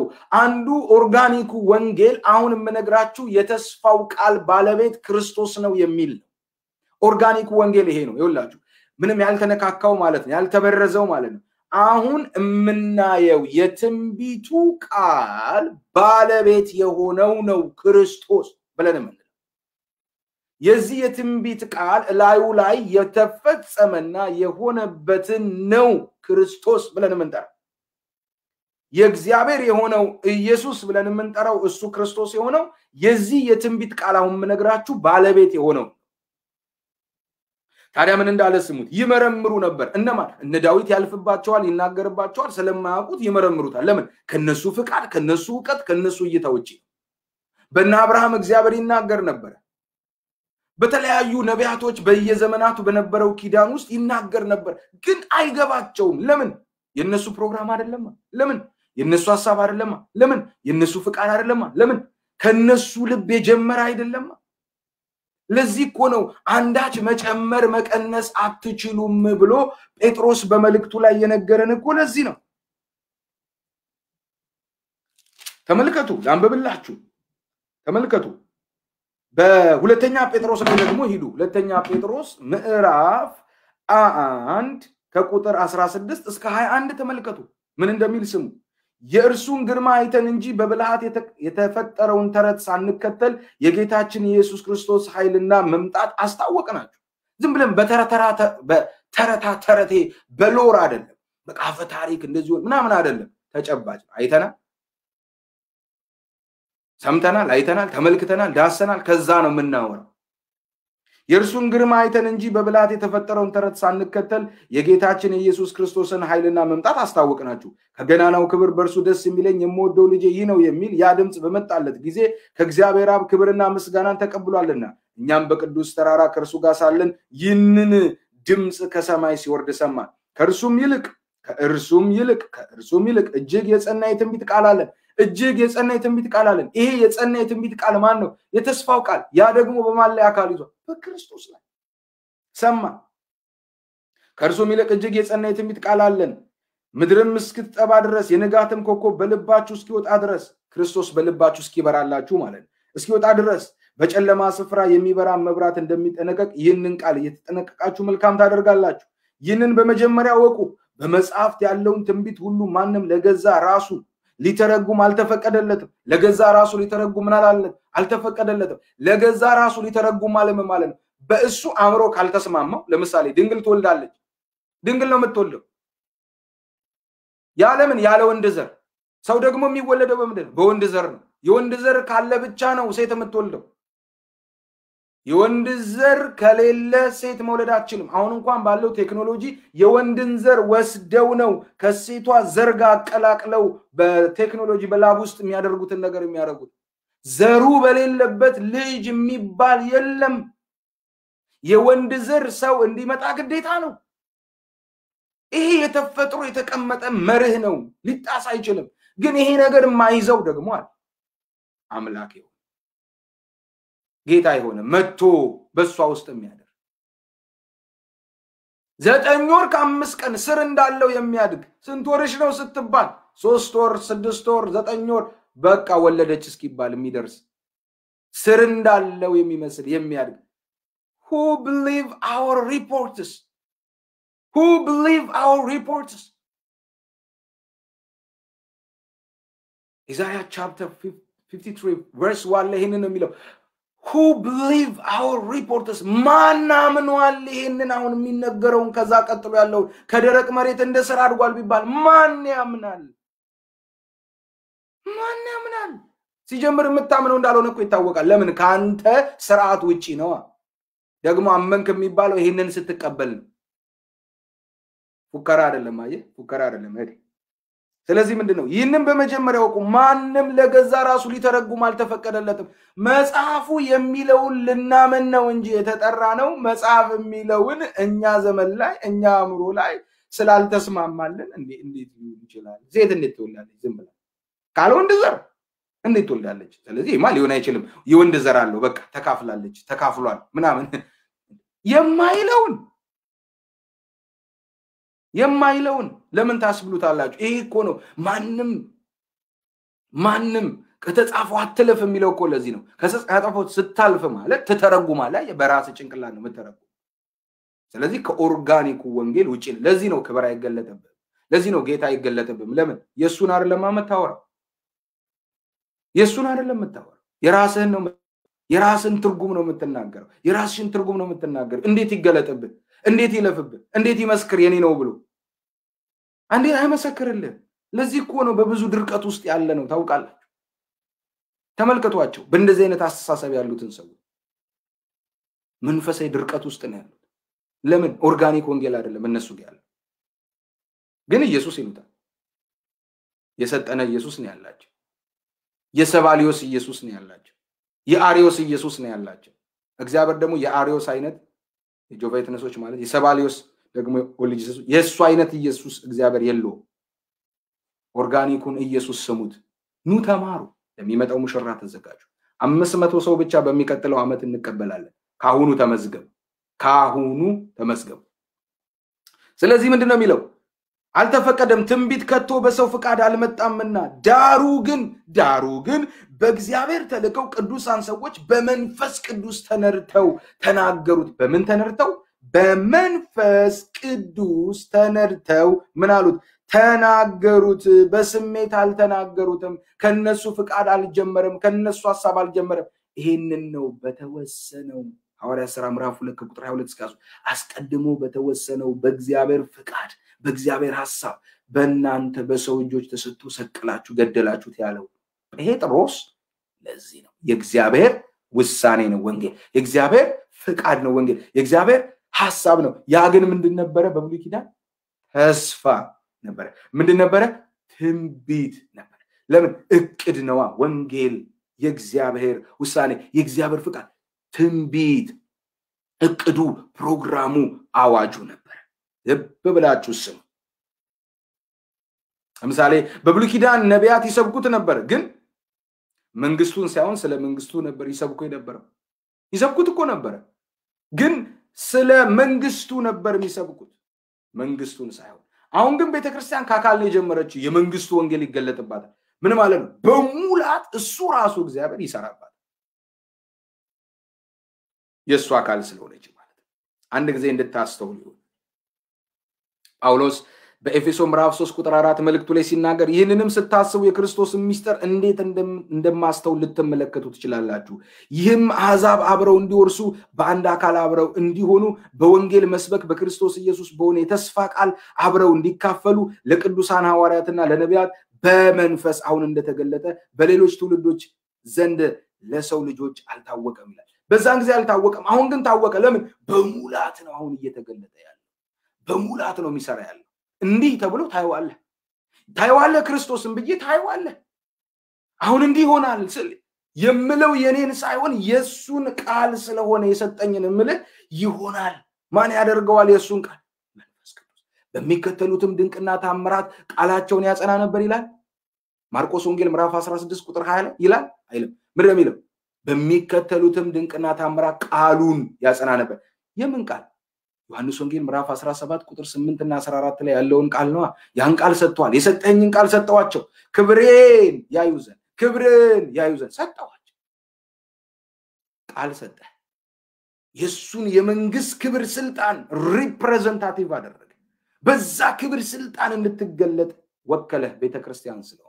ይሄ በቤተክርስቲያን በአካሉ በደንብ ተዋጀችው የሚሰራ ዳግም በተወለዱ የሚሰራ ወገኖች ወንጌል ተስፋ በተስፋው ኪዳን በመጽሐፍ ቅዱስ በተስፋ የተነገረ ነው የሚለውን አሁን በደንብ ላጽናላችሁ። ለምሳሌ እግዚአብሔር ምን ብሎ እንደተናገረ ስሙት። ኢሳይያስ 7:13 ተስፋውን ስሙ። የተስፋውን ኪዳን ማለት እርሱም አለ ከኢሳይያስ 7 በፊት መጽሐፍ ቅዱሳችሁን ሂዱና ራሱ እግዚአብሔር ሲናገር እንየው። ፕላኑን እቅዱን ሲናገር ራእዩን ሲናገር መጀመሪያ እሱን ራሱ እንስማውና ከዛ ደግሞ እያንዳንዱን በነቢያት ላሳይ። እንደዛ ይሻላል። ከራሱን ጀምር። ዘፍጥረት 3:15 ሂዱ። ምንድነው የሚለው? ዘፍጥረት 3:15 ሰው ወደቀ፣ የዛኑ ቀን ለሰይጣን የሚገባውን ሰጠው፣ ለአዳምና ለሔዋንም በመረጡት ምርጫቸው የሚገባቸውን የፍርድ ህይወት ስርዓት የገቡበትን ነገራቸው፣ እሱንም። ከዛ ግን አንድ ነገር ተናገረ። ስለ እባቡ ሲናገር፣ ስለ ዲያብሎስ ሲናገር እንደዚህ አለ። ባንተና በሴቲቱ በዘርህና በዘሯ መካከል ጠላትነትን አደርጋለሁ፣ ከሴቲቱ የሚወለደው ራስህን ይቀጠቅጣል ብሎ ተናገረ። አንድም ይመጣል፣ አንድም ይወለዳል። ኦፊሻሊ ይታወቃል ከእስራኤል ነው እግዚአብሔር ከህዝብ መካከል እንደ ማሳያ እንደ በኩር አድርጎ ህዝብን መርጧል እግዚአብሔር የበኩር አሰራር ነው ያለው በነገራችን ስለዚህ ከህዝብ መካከል እንደ ማሳያ ሰርቶ ማሳያ አድርጎ ወስዶ ህዝቤ ብሎ የተጠቀመው በኩር አድርጎ የወሰደው ከዓለም ህዝብ መካከል የእስራኤልን ህዝብ ሚድል ኢስት ላይ ወሰዳቸው እግዚአብሔር እንደ በኩር ወሰዳቸው ከዛ የመጣ ነገር ነው እኛ አዛብ የነበርነው ሁሉ የደረሰው ታውቃላችሁ እግዚአብሔር በበኩር አሰራር ነው ነገሩን የሚያደርገው ሁሉን አሁን እንዳልተደተን ጊዜ ያጥረኛል ግን ምንድነው እግዚአብሔር የዛን ጊዜ እንዲተናገረ ፕላኑን አስታወቀ በቃ አዲስ ፕላን አዲስ ነገር አንተና በሴቲቱ መካከል ኢነሚቲን አደርጋለሁ ከሴቲቱ የሚወለደው ራስን ይቀጠቅጣል አንተ ሰኮነው ተቀጠቀጣል ለማለት ሰይጣን ሁሉ ጊዜ ክርስቶስ በሰራው ስራ ላይ ነው እየመጣ የሚዋሽ ክብር እየተገለጠ ይዋሻ ሰው የዳነ ይዋሻ ታምራት እየተገለጠ ይዋሻ በቃ ይዋሻ ተፈውሳችሁ በክርስቶስ እንዳልተፈወሳችሁ ይዋሽባችኋል በጨጓራ በተነፋፈሳችሁ በልባችሁ በትዳራችሁ ላይ ይዋሻል በልጆቻችሁ ላይ በህመም በመናም ይዋሻል ሰይጣን ተሰርቶላችሁ እንዳልተሰራላችሁ እንድታስቡ የማድረግ አሰራር ነው ሰኮናን መንከስ ይዋሻል ሁሉ ጊዜ እየተከተለ ነው ይዋሻል እየተከተለ ይዋሻል ወዶሽ እንዳልወደደሽ ይነግርሻል ሰይጣን እግዚአብሔር እኮ ወዶሻል በማይለወጥ ፍቅር አይሽ ሰኮናሽ በወንጌል ላይ ይዋሻል ሁሉ ጊዜ እየተከተለ ከሴቲቱ የሚወለደው ክርስቶስ በዚህ ሲገለጥ በዚህ እንደሰርቶ ማሳያ በኩር አርጎ በወሰዳቸው የሚገለጣል በዛ ነው የሚመጣው በዛ ስርዓት ነው የሚገለጠው በዛ ስርዓት ነው የሚመጣው ለዚህ ነው እግዚአብሔር ይሄንን የወንጌል እውነት አስቀድሞ አለ ጳውሎስ ሲናገር እስቲ እንመልከተው አስቀድሞ አለ ገላትያ 3:6 ላይ እንዲሁም አለ ይሄው ራሱ ተናገረ እንግዲህ ተመልከቱ ይሄንን አደርጋለሁ አለ ይሄንን ያደረገውን ይሄንን የሚሰራውን ይሄንን የፈጸመውን ራሱን እኮ ነው ምን ሰማው ራሱ እግዚአብሔር ነው ያለው በቃ አደርጋለሁ አለ ይሄንን ለማድረግ ግን የሚያስከፍለው ዋጋ አለ ቃል የነበረው ስጋ መሆን አለበት ሰው መሆን አለበት ቃል ስጋ መሆን አለበት እኛ ዓለም ላይ መምጣት አለበት መወለድ አለበት ማደግ አለበት የሚባለው ነገር በሙሉ በዚህ ሰው ዓለም ላይ የሚጠየቀውን ያስቀመጠውን እሱ የሰራውን ስርዓት ሁሉ ማድረግ ነበረበት መሆን ነበረበት ስለዚህ ለአብርሃም ደግሞ መጣና ተናገረው ብዙዎቻችን ይሄ ቃል ልናስተውለው ይገባል ስሙት ገላትያ 3:6 እንዲሁ አብርሃም በእግዚአብሔር አመነና ጽድቅ ሆኖ ተቆጠረለት እንኪያስ ከእምነት የሆኑት እነዚህ የአብርሃም ልጆች እንዲሆኑ እወቁ ከእምነት የሆኑት ናቸው የአብርሃም ልጅ ነን ሲባል አብርሃም የተሰበከው ወንጌል አለ ወንጌልን ለመጀመሪያ ጊዜ የሰበከው ራሱ ወንጌላዊው እግዚአብሔር ነው ለአብርሃም የሰበከው ወንጌል የእግዚአብሔር ህይወት የእግዚአብሔር ፍቃድ የእግዚአብሔር ፕላን የእግዚአብሔር እቅድ ነው ፕሮግራም ነው ያልኳችሁ ነው ያለው ያንን ፕሮግራሙን ለአብርሃም ነግሮታል አብርሃም ጋር መጥቶ የዛሬ አመት እመጣለው የሚል ነገር ነግሮታል እመጣለው ያለው ነው የመጣው የተስፋው ቃል ለአብርሃም ተነግሮታል ወገኖቼ እኛ በስጋ የአብርሃም ልጆች አይደለንም በስጋ እንኳን የአብርሃም ልጆች የሆኑት አይሁዶች በስጋ እስራኤል አይሁድ ነን ብለው የሚሉ የአብርሃም ልጆች ነን የሚሉ በስጋ ያሉ ነው ማለት ስጋና ደም ዘራቸው የአብርሃም ከወገብ ፍሳሽ ከሱ የሆኑት ከወገቡ በወጣው ዘር የሆኑት እነሱ በክርስቶስ ኢየሱስ ቢያምኑ የእግዚአብሔር ልጆች ናቸው ባያምኑ ግን በስጋ የአብርሃም ልጅ እንጂ በአብርሃም እምነት የሚሆን የተስፋው ቃል ዘር ልጆች ተብለው አይጠሩ ምክንያቱም አብርሃም ያመነው በእግዚአብሔር ነው እግዚአብሔር ለሱ ተቆጠረለት እግዚአብሔር በትንቢቱ ቃል ምን ብሎት ነበር ምን ተናግሮት ነበር እመጣለው ብሎት ነበር እመጣለው ብሎ ተናግሯል በልጁ ምሳሌ በይስሐቅ ተናግሯል አንድ ልጁን እግዚአብሔር እንደሚሰዋ አብርሃም እንደ እግዚአብሔር አብ ልጁ ደግሞ ይስሐቅ እንደ እግዚአብሔር ወልድ እንደ ክርስቶስ እንደሚሰዋው እግዚአብሔር በፕሮፌቲካሊ ተናግሮበታል አብርሃም ውስጥ የተናገረው የእግዚአብሔር የትንቢት ክብርና ፕሮግራም አጠይቁኝ በጣም ጥልቅ ነው እሱ ራሱን የቻለ ሰፊ ትምህርት ግን አይናችሁ እንዲከፈት መነግራችሁ እግዚአብሔር መጽሐፍም እግዚአብሔር አሕዛብን በእምነት እንዲያጸድቅ አስቀድሞ አይቶ በእምነት እንዲጸድቅ አስቀድሞ አይቶ በአንተ አሕዛብ ሁሉ ይባረካሉ ብሎ ወንጌልን ለአብርሃም አስቀድሞ ሰበከ ምን ብሎ ሰበከ? በእምነት ነው የሚዳነው። በማመን በእግዚአብሔር በማመን ነው የሚዳነው። እመጣለሁ ብሎ እንዳለ በሚመጣው የሚያምኑ ናቸው የሚድኑት። በትንቢቱ በተስፋው ቃል የሚያምኑ ናቸው የሚድኑት። አብርሃም በተስፋው ቃል ስላመነ ነው የዳነው። አብርሃም በሕግ አይደለም የዳነው። በሱ ዘመን ሕግም አልነበረም። በሙሴ ዘመን ነው ሕግ የመጣው። አብርሃም ግን የተስፋውን ቃል አመነ። ክርስቶስ ኢየሱስ የሚያደርገውን ነገር በእርሱ ፊገራቲቭሊ የተናገራቸውን ነገሮች በሙሉ በልጁ ሊመጣ ያለውን በእምነት የሚጸደቅበትን መጽደቅ ሲናገር እግዚአብሔር በእዛ ተስፋ አመነ። በተስፋው አመነ። ለዚህ ነው እኛ አሁን በአካል ጀመርን። አባቶቻችን በተስፋው ነው አምነው የጸደቁት። እኛ ግን ከአካል ነው ጀመርነው። አካል ማለት ተስፋው መጥቶ ተወለደ። ይወለዳል ተብሎ ነበር፣ ተወለደ። ያድጋል ተብሎ ነበር፣ አደገ። ይፈጽማል ሕጉን ተብሎ ነበር፣ ፈጸመ። ይሞታል ተብሎ ነበር፣ ሞተ። ይነሳል ተብሎ ነበር፣ ተነሳ። ተመልሶ ይመጣል፣ አሁን ይፈጸማል። ወገኖቼ እኛ ከአካል ነው ጀመርነው። እና አብርሃም ተስፋን የተነገራቸው። አሁንም ምነግራችሁ ወንጌል ዋና ሐሳቡ ተስፋ ነው የሚል ነው። ያ ተስፋው ምንድን ነበር? የእግዚአብሔር ፕሮግራም፣ የእግዚአብሔር ዕቅድ፣ የእግዚአብሔር አጀንዳ አስቀድሞ የተወሰነ ነው። ያንን በመንፈስ ቅዱስ በክርስቶስ መንፈስ ይነገር ነበር። ለአብርሃም በአካል መጥቶ ነግሮታል ራሱ ክርስቶስ። ሶስቱ ሥላሴ ብለው ያምናሉ። አብርሃም ቤት የመጡ ሶስት ሥላሴ የሚባል እዛ ጋር አልተገለጠም ሲጀምር። ሁለቱ መላእክት ናቸው። ሐዋርያት በዘፍጥረት 19 ቁጥር 1 ታገኙታላችሁ። ከአብርሃም ቤት የመጡት ሶስቱ አንዱ ራሱ ክርስቶስ ነው። ሁለቱ ግን መላእክት ናቸው። የዛሬ ዓመት እመጣለሁ ብሎ እንደ ቃሌ አደርጋለሁ ያለው ነው የተስፋ ቃል። በእምነት ይድናሉ ብሎ ያለው ነው የተስፋ ቃል። አብርሃም ያንን ተስፋ ክርስቶስ የነገረውን ቤቱ መጥቶ የነገረው ለሱ ያወራውን ያመነው ያ ደግሞ የእግዚአብሔር ውሳኔ እግዚአብሔር ዕቅድ ነው። ዘፍጥረት 3:15 ላይ የተናገረውን ነገር ለመፈጸም በትንቢቱ ቃል ክብር ልክ በየዘመናቱ እየገባ እግዚአብሔር ይናገር ነበር። አብርሃም ጋር በአካል ተገልጦ ነበር። በብዙ መልክ ተናግሯል። በይስሐቅ እግዚአብሔር ተናግሯል። በያዕቆብ ተናግሯል። በዮሴፍ እግዚአብሔር ተናግሯል። አንዱን የትንቢት ቃል ብታነቡ በአባቶች ኪዳን እንግዲህ አባት ብለን ስናነሳ በብሉይ ኪዳን የምናነሳው እነዚህን አራቱን ነው በዋናነት። አብርሃም አለ፣ ይስሐቅ አለ፣ ያዕቆብ አለ፣ ዮሴፍ አለ። ከምዕራፍ 12 ጀምራችሁ እስከ ምዕራፍ 50 ድረስ ስትሄዱ ዘፍጥረት ጠቅላላ ስለነዚህ ዋና ዋና የእስራኤል አባቶች ነው የሚያወራው። ያንን ታሪክ ነው በሰፊው የሚነግር። ከዛ ደግሞ እያለ ነው መጥቶ ሚስጥሮችን ሁሉ የሚዘረዝረው። ታዲያ ምንድነው አፖስትል እያልከን ያለው? እግዚአብሔር ራሱ ዘፍጥረት 3:15 ላይ ሊያደርግ ያለውን ፕላን ተናገረ። ያንን ደግሞ በየዘመናቱ በአባቶች ኪዳን ደግሞ መጥቶ ለአብርሃም ተናገረ። ወንጌልን ሰበከው የሚለው የተስፋው ቃል ሰው በእምነት የሚጸድቀውን የመጽደቅ ሚስጥር ነው የተናገረ። ታዲያ አሁን ቀጥዬ የምነግራችሁ ነገር አለ።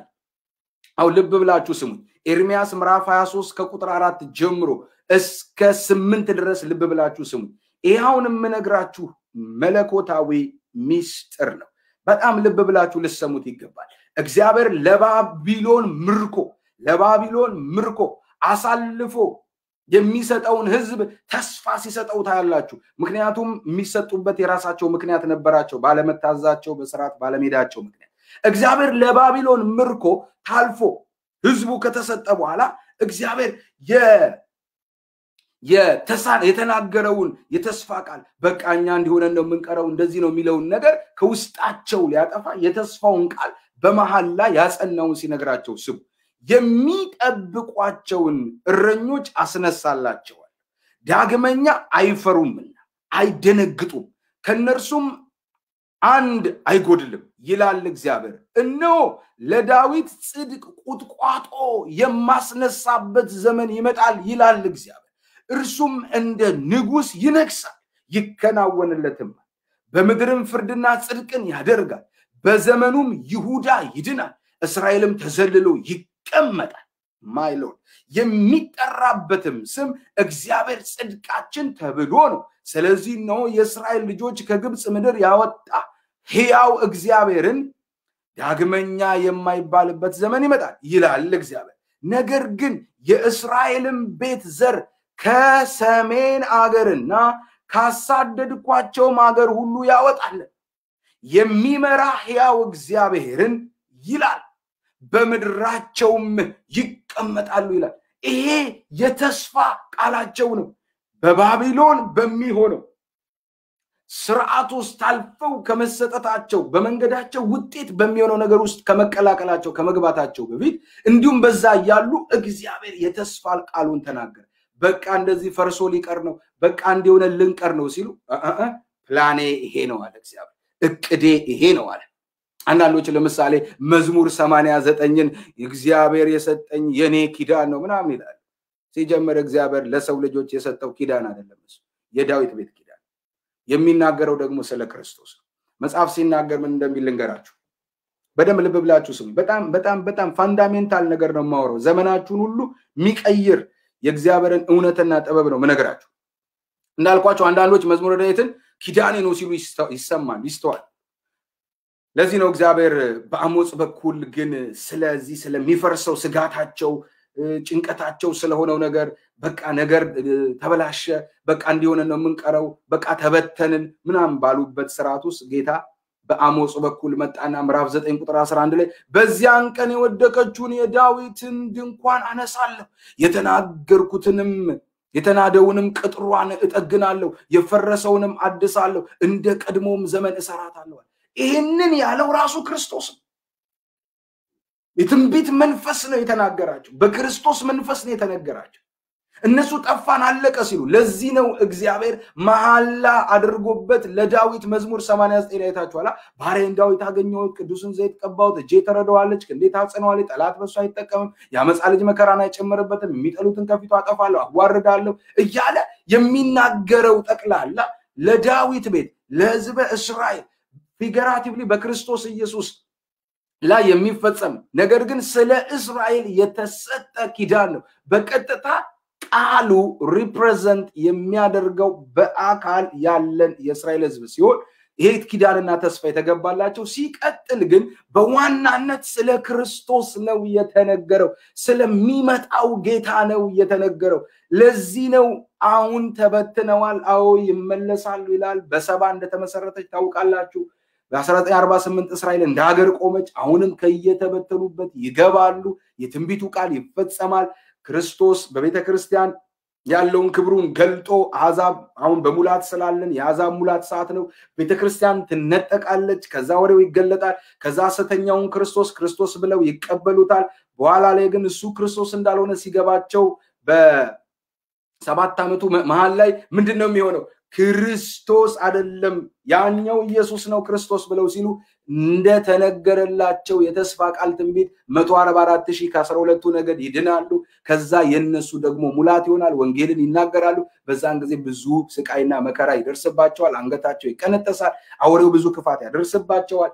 እነሱ ናቸው ራዕይ ምዕራፍ 7 ላይ የሚናገረው እነዚህ ልብሳቸውን በደሙ ያነጹ የመጡት ከታላቁ መከራ የሚላቸው እነሱ ነው። እነርሱ በዛ ክብር ይገለጣሉ። የነሱ ሙላት ጊዜ ይሆናል ማለት ነው። ከዛስ በ7 ዓመቱ መጨረሻ ክርስቶስና እኛ ቤተክርስቲያን እንመለሳለን።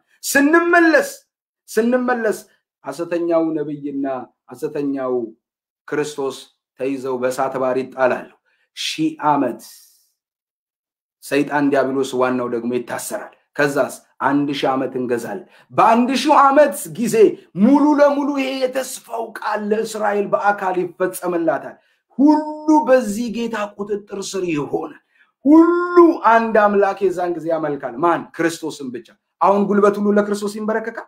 አይንበረከክም። ሁሉ ኢየሱስ ያድናል ይላል አሁን አይልም። 7.8 ምናምን ቢሊዮን ህዝብ አለ። ኦልሞስት 8 ቢሊዮን ህዝብ በዚህ ምድር ላይ ለኢየሱስ ይሰግዳል? አይሰግድም። አንተ የምትቀበለው አንተ የተቀበልከው እኔ የተቀበልኩት ብቻ ነን እየሰገድን ኢየሱስ ያድናል እያለን ያለው ግን ሁሉም አይደለም። በዛ ጊዜ ግን everyone አንድ አምላክ ነው የሚኖረው። እንዳሁኑ 10,000 6,000 ምናምን የለም።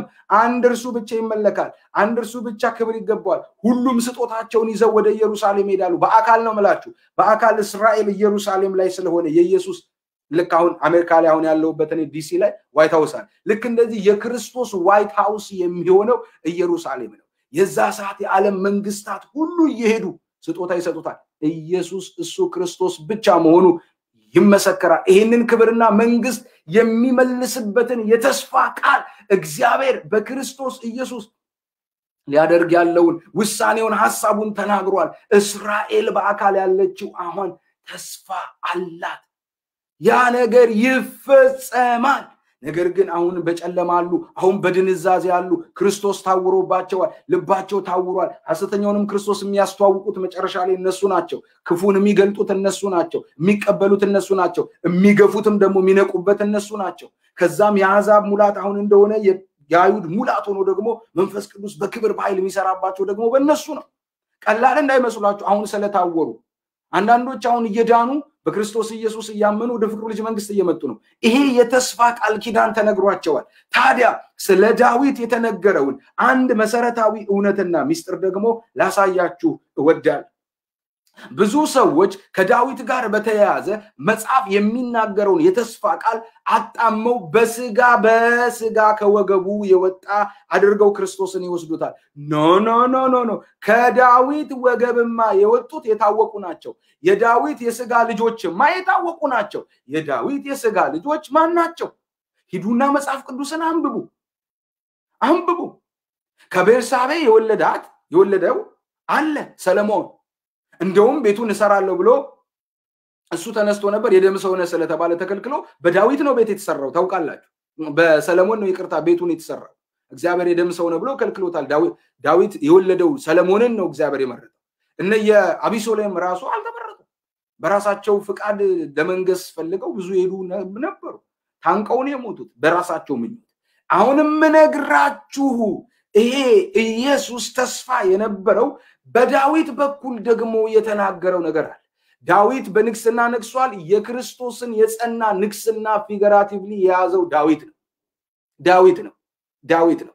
በመሐላ ያጸናለት ነገር ስላለ፣ በመሐላ የሆነ ነገር ስለማይፈርስ፣ እግዚአብሔር መሐላውን ስላስገባ በመካከል ስለማይቀይረው እግዚአብሔር ያንን መሐላውን ይፈጽም ዘንድ ፊገራቲቭሊ ዳዊትን ተጠቅሞታል። ምን አድርጎ? ንግስና፣ የጸና ንግስና ይሆናል። ያም ደግሞ ስለ ክርስቶስ የሚነገር ትንቢት ነበር። ዳዊት በስጋ የነገሰው የታወቀ ዓመት ነው፣ የተገለጠ ዓመት ነው። የክርስቶስ ንግስና ግን ዘላለማዊ ነው ብሎ ነው በትንቢት የተነገረለት። ግን ዳዊትን ልክ እንደ አብርሃም ማሳያ፣ ልክ እንደ ይስሐቅ ማሳያ፣ ልክ እንደ ዮሴፍ ማሳያ ወስዶታል። ስለ ሁሉ እንዳልተርክላችሁ አሁን ጊዜ ያጥረኛል። ግን እንድታስተውሉ የምፈልገው ስለ ዳዊት የተነገረውን ነገር ተናግሬ በኢሳይያስ የተናገረውን ደግሞ ሚስጥር አሳያችኋለሁ። ሮሜ ምዕራፍ 1 ላይ እስቲ ሂዱልኝ አንድ ጊዜ። ሮሜ ምዕራፍ 1 ላይ ሂዱ። ዋው! እንዴት የእግዚአብሔር ክብር በኃይል እንዳለ አትጠይቁኝ። እንዴት በእግዚአብሔር ክብርና እሳት ነድጄ እንደምናገር አትጠይቁኝ። ሐዋርያት ሥራ ላይ ያለውን መሰረታዊ ምዕራፍ 2 ቁጥር 22 ይዘን የተነሳ ነው። የእግዚአብሔር ውሳኔ፣ የእግዚአብሔር ፍቃድ ነው፣ የእግዚአብሔር ዕቅድ ነው፣ የእግዚአብሔር ፕሮግራም ነው። እሱ ደግሞ ከራሱ አንደበት ጀምሮ ብዬ ዘፍጥረት 3:15 ነገርኳችሁ። አብርሃም ጋር መጣን፣ አሁን ዳዊት ጋር መተናል። ለእስራኤሎች የተነገረውንም ትንቢት ስለ ክርስቶስ እንደሆነ ነግሬያችሁ ከኤርሚያስ ጋር ይዤ መጥቻለሁ። አሁን ልመልሳችሁ አዲስ ኪዳን ሮሜ ምዕራፍ 1 ከ1 ጀምሮ ሐዋርያ ሊሆን የተጠራ የኢየሱስ ክርስቶስ ባሪያ ጳውሎስ በነቢያቱ አፍ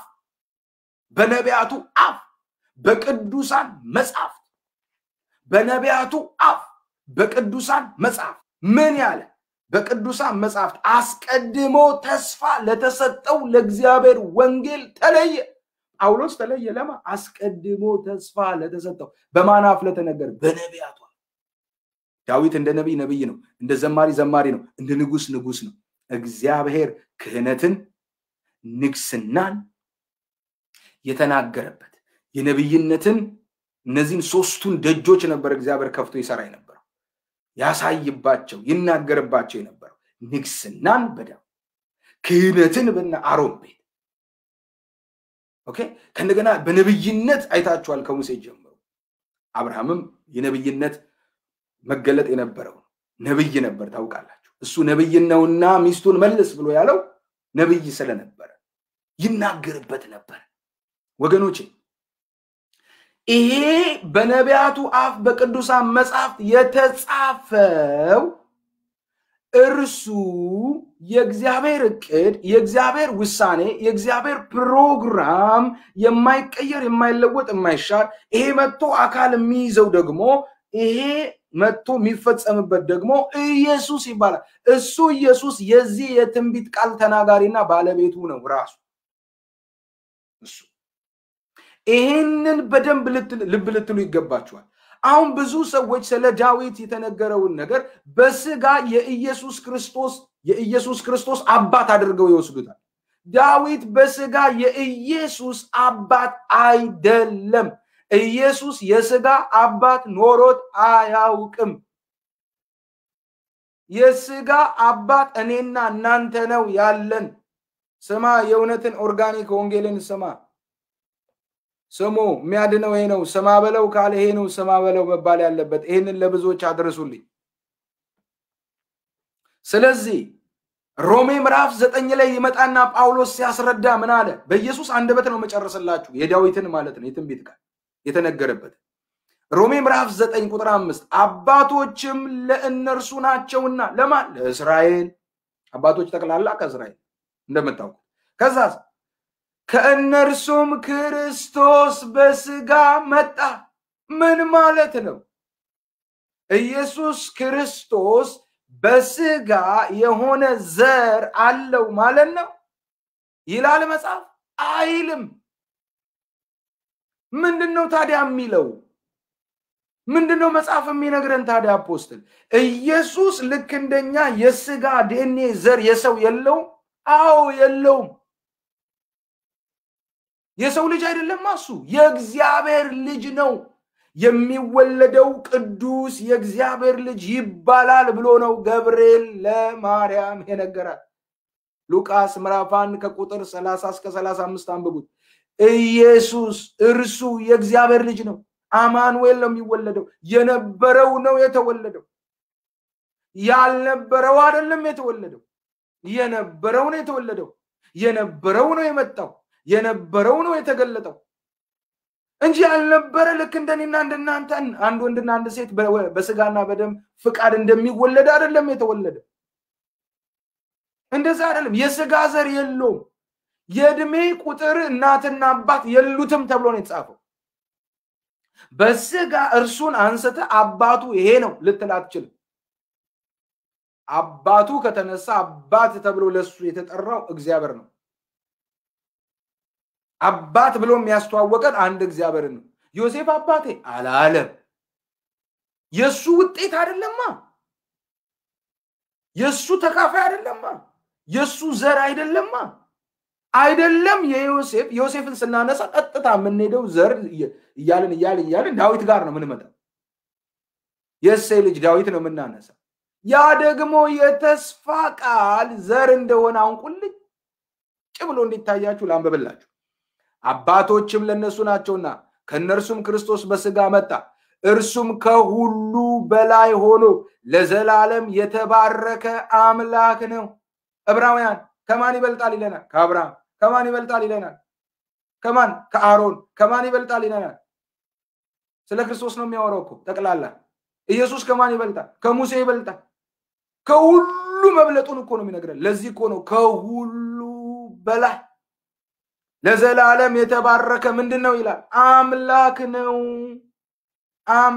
ነው አሜን ቁጥር 6 ነገር ግን አሁን ስሙ ነገር ግን የእግዚአብሔር ቃል የተሻረ አይደለም 4 ነጥብ እነዚህ ከእስራኤል የሚወለዱ ሁሉ እስራኤል አይደሉምና እስራኤል መቼ ነው የሆነው ታውቃላችሁ አርስታ ላስታውሳችሁ መቼ ነው እግዚአብሔር ያዕቆብን እስራኤል ብሎ የቀየረው ስሙ እስራኤል የሚለው እኮ በክርስቶስ ኢየሱስ ስታምኑ አዲስ ፍጥረት የሆናችሁበትን የክርስቶስ አካል የሆናችሁበትን ስብናና ማንነት ፕሮፌቲካሊ የያዘ ወርድ ነው ያዕቆብ ነበር እኮ አንድ ጊዜ ግን ታገለ ተገለጠለት ታግሎ አሸነፈ ስለዚህ ሳትባርከኝ አልለቅህም ባለው ጊዜ ስም ማን ነው አለው ያዕቆብ ሲለው ከዚህ በኋላ እስራኤል ተበለ ትጠራለህ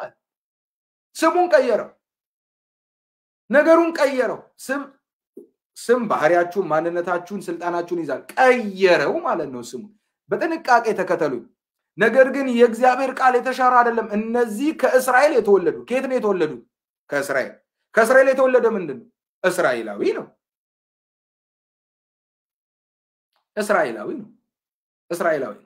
ግን የሚገርመው እዚሁ ቃል ላይ ከእስራኤል የተወለዱ ሁሉ እስራኤል አይደሉም እና ይሁን የሚያምታታ አይመስልም የሚምታታ ይመስላል አይደል የሚምታታ አይደለም አልተምታታም ከእስራኤል የተወለዱ እስራኤል አይደሉም ምን ማለት ነው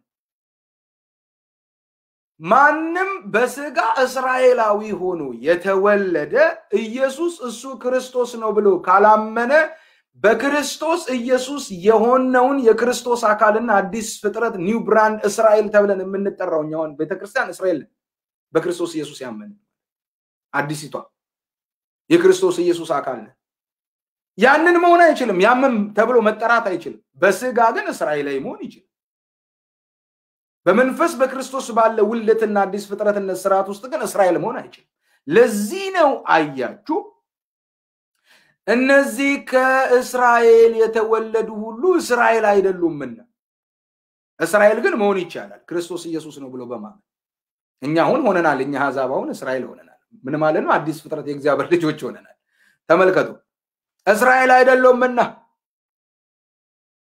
የአብርሃም ዘር ስለሆኑ አሁን የወገብ ዘሩ ጋር መጣ ስሙት ጳውሎስ እንዴት እንደሚያስረዳ አንዱ ትምክተኛ እሱ ነበር በደንብ የሚናገረውን ከጳውሎስ አፍ እንስማው በመንፈስ ቅዱስ የሚናገረው ማለት ነው የአብርሃም ዘር ስለሆኑ ሁላቸው ልጆች አይደሉም ምን አይነት ልጆች የእግዚአብሔር ልጆች አይደሉም የተስፋው ቃል ልጆች አይደሉም ሁሉም የእስራኤል ልጆች ስለሆኑ የእግዚአብሔር ልጆች ናቸው ማለት ነው የአብርሃም ዘር የሆኑ በስጋ የአብርሃም ዘር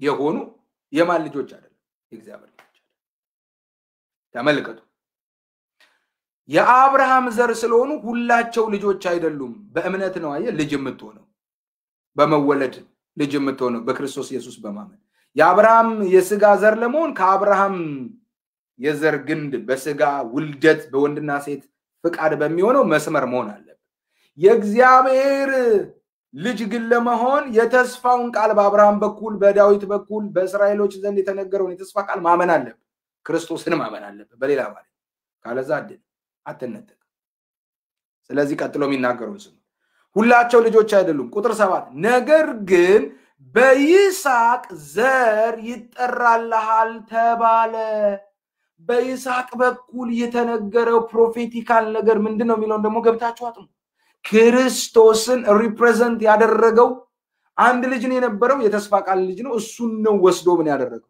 ሊሰዋው የነበረው ያ ደግሞ ፊገራቲቭሊ ፕሮፌቲካሉ የሚናገረው ስለማን ስለ ክርስቶስ ነው ቀጥሎ የሚናገረው ስሙት በይስሐቅ ዘር ይጠራልሃል ተባለ ይህም ማለት የተስፋ ቃል ልጆች ዘር ሆነው ይቆጠራሉ እንጂ ዩሲ የተስፋ ቃል ዘሮች ሃሌሉያ እነዚህ የሥጋ ልጆች የሆኑ የእግዚአብሔር ልጆች አይደሉም ማለት ነው 4 ነጥብ እንዴት ይሄ ሰው አይገባው እንዲህ እየተብራራ በመንፈስ ቅዱስ በሥጋ የሆኑ ስሙት የሥጋ ልጆች የሆኑ የእግዚአብሔር ልጆች አይደሉም በሥጋ የአብርሃም ልጆች የሆኑ በሥጋ የዳዊት ልጆች የሆኑ የእግዚአብሔር ልጆች አይደሉም የዳዊት ልጅ ነው ክርስቶስ የዳዊት ልጅ ነው አዎ በምን በተስፋው ቃል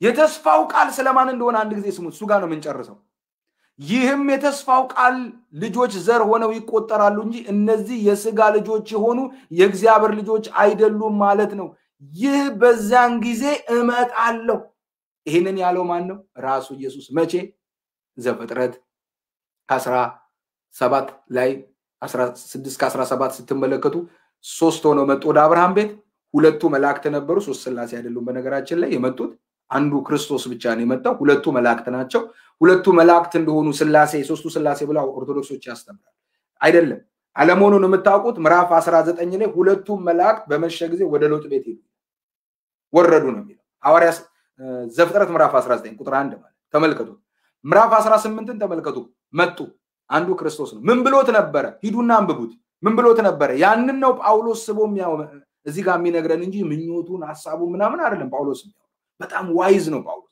የሚገርም ሐዋርያ ሁሉንም ነገር ከመጽሐፍ ጠቅሶ ነው የሚያስረዳ የራሱን አእምሮ ያወራ እንዳንዳንዶች ማለት አዎ አሁን እኔም እየነገርኳቸው ያለሁት መጽሐፍ የሚለው ነው ስሙኝ ምን እንደሚል ስሙት ምን አለው አለ ይህም የተስፋ ቃል ልጆች ዘር ሆነው ይቆጠራሉ እንጂ እነዚህ የሥጋ ልጆች ሆነው የእግዚአብሔር ልጆች አይደሉም ማለት ነው ይህ በዚያን ጊዜ እመጣለሁ ለሳራ ልጅ ይሆንለታል የሚል የተስፋ ቃል ነውና ይሄ የተስፋው ቃል ስለማን ነው ስለ ክርስቶስ ይስሐቅም ኦሬዲ ተወለደ እኮ ባባ እሱንማ እኮ ትንቢት ጨርሶ ነገር ግን ቀጥሎ ስለራሱ ተናገረ እመጣለሁ ያለው መጥቷል አይ አካሉ ላይ ስንመጣ እመጣለሁ ተስፋ ነው እመጣለሁ ያለው ሲመጣ ግን አካል ያ ነው አየ ወንጌል ተስፋውን ነው አሁን እየነገርኳችሁ በተስፋው እንዴት ሲናገር እንደነበር የቀደሙ የእግዚአብሔር ውሳኔ ብየኔ ጀመርኩላት እንዴት ይናገርባት በእስራኤል እንዴት ያውጅባቸው ነበር በየዘመናቱ እና አብርሃም እና ይስሐቅን ሌሎችንም ያስነሳ እንደ ፕሮፌቲካሊ ይናገርባቸው እንደነበረ እንድታስተውሉ ይሁን ወገኖች አሁን በኢሳይያስ ተመልከቱ ነቢያት ጋሄዱና እርሱም ምዕራፍ 7 ቁጥር 13 እርሱም ስለናንተ የዳዊት ቤት ሆይ ስሙ በውኑስ ሰውን የማድከማችሁ ቀላል ነውን አምላክን ደግሞ የምታደክሙት ስሙ ቁጥር 14 ስለዚህ ጌታ ራሱ ምልክት ይሰጣቸዋል እነሆ ድንግል ትጸንሳለች ወንድ ልጅንም ትወልዳለች ስሙንም አማኑኤል ብላ ትጠራዋለች ተስፋ ፕሮግራሙ ነው በእግዚአብሔር የተወሰነ ፕሮግራም እቅዱን እየተናገረ ሳይናገር እግዚአብሔር አላረከም አስቀድሞ ከስንትና ስንት ዓመተ ዓለም በፊት እግዚአብሔር አወጀ ተናገረ እቅዱን ነገረ ፍቃዱን ነገረ ማድረግ የፈለገውን ነገር ስፔሲፊኬሽኑን በሙሉ ተናግሮ ነው ያደረገው እግዚአብሔር በባህሪው ይናገራል ከመሆኑ በፊት ያደርገው ይሄ ነው እግዚአብሔር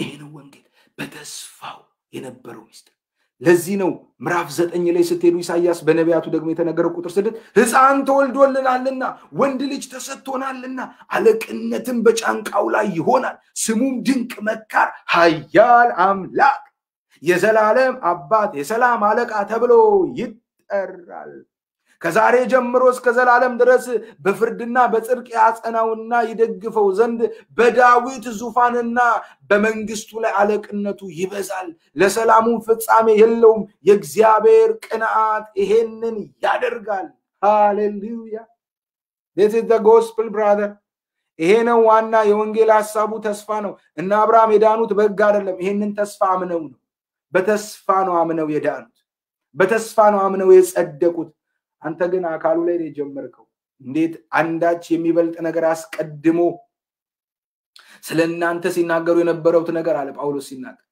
ዕብራውያን ላይ ስትሄዱ አንዳች የሚበልጥ ነገር ስለኛ እነሱ አሁን ተረዱ እኛን እንጂ ያገለገሉት ራሳቸውን አይደለም ለምን ተስፋ ነበር በዛ ጊዜ ፕሮግራሙን ነበር እግዚአብሔር ሲናገር የነበረው ገና አላደረገውም ግን ሊያደርግ ያለው ነገር ይናገራል እንዲህ ይሆናል መቅደሱ የመቅደሱ ስራ አደባባይ ቅድስተ ቅዱሳን ስለ ክርስቶስ እኮ ነው የሚሆነው የእግዚአብሔር መንግስት ሚስጥር እኮ ነው የሚነግረን እያንዳንዱ ስለ ክርስቶስ ነው የሚያወራው አቤት ይሄንን ትምህርት ገብታችሁ ያስተማርኩትን ተማሩ አሁን እኮ የምነግራችሁ ትንሿን ቀብድ ነው ተማሩ እባካችሁ አይናችሁን ክፈቱ ዝም ብሎ በድንግዝግዝ አይደለም ክርስትና የተገለጠ ነው ያወቃችሁትን እግዚአብሔር ነው የምታስተዋውቁት ያወቃችሁት እግዚአብሔር ነው በክብር በእናንተ የሚገለጠው ካልዛ ዝም ብሎ አይደለም ወገኖች እባካችሁ የቤተ ክርስቲያን የመጨረሻው ግልጠት የእግዚአብሔርን ክብር ወንጌል የመንግስቱን ወንጌል በሙላት መግለጥ ሳምንት እሱን አሳያችኋል አሁን ምንድነው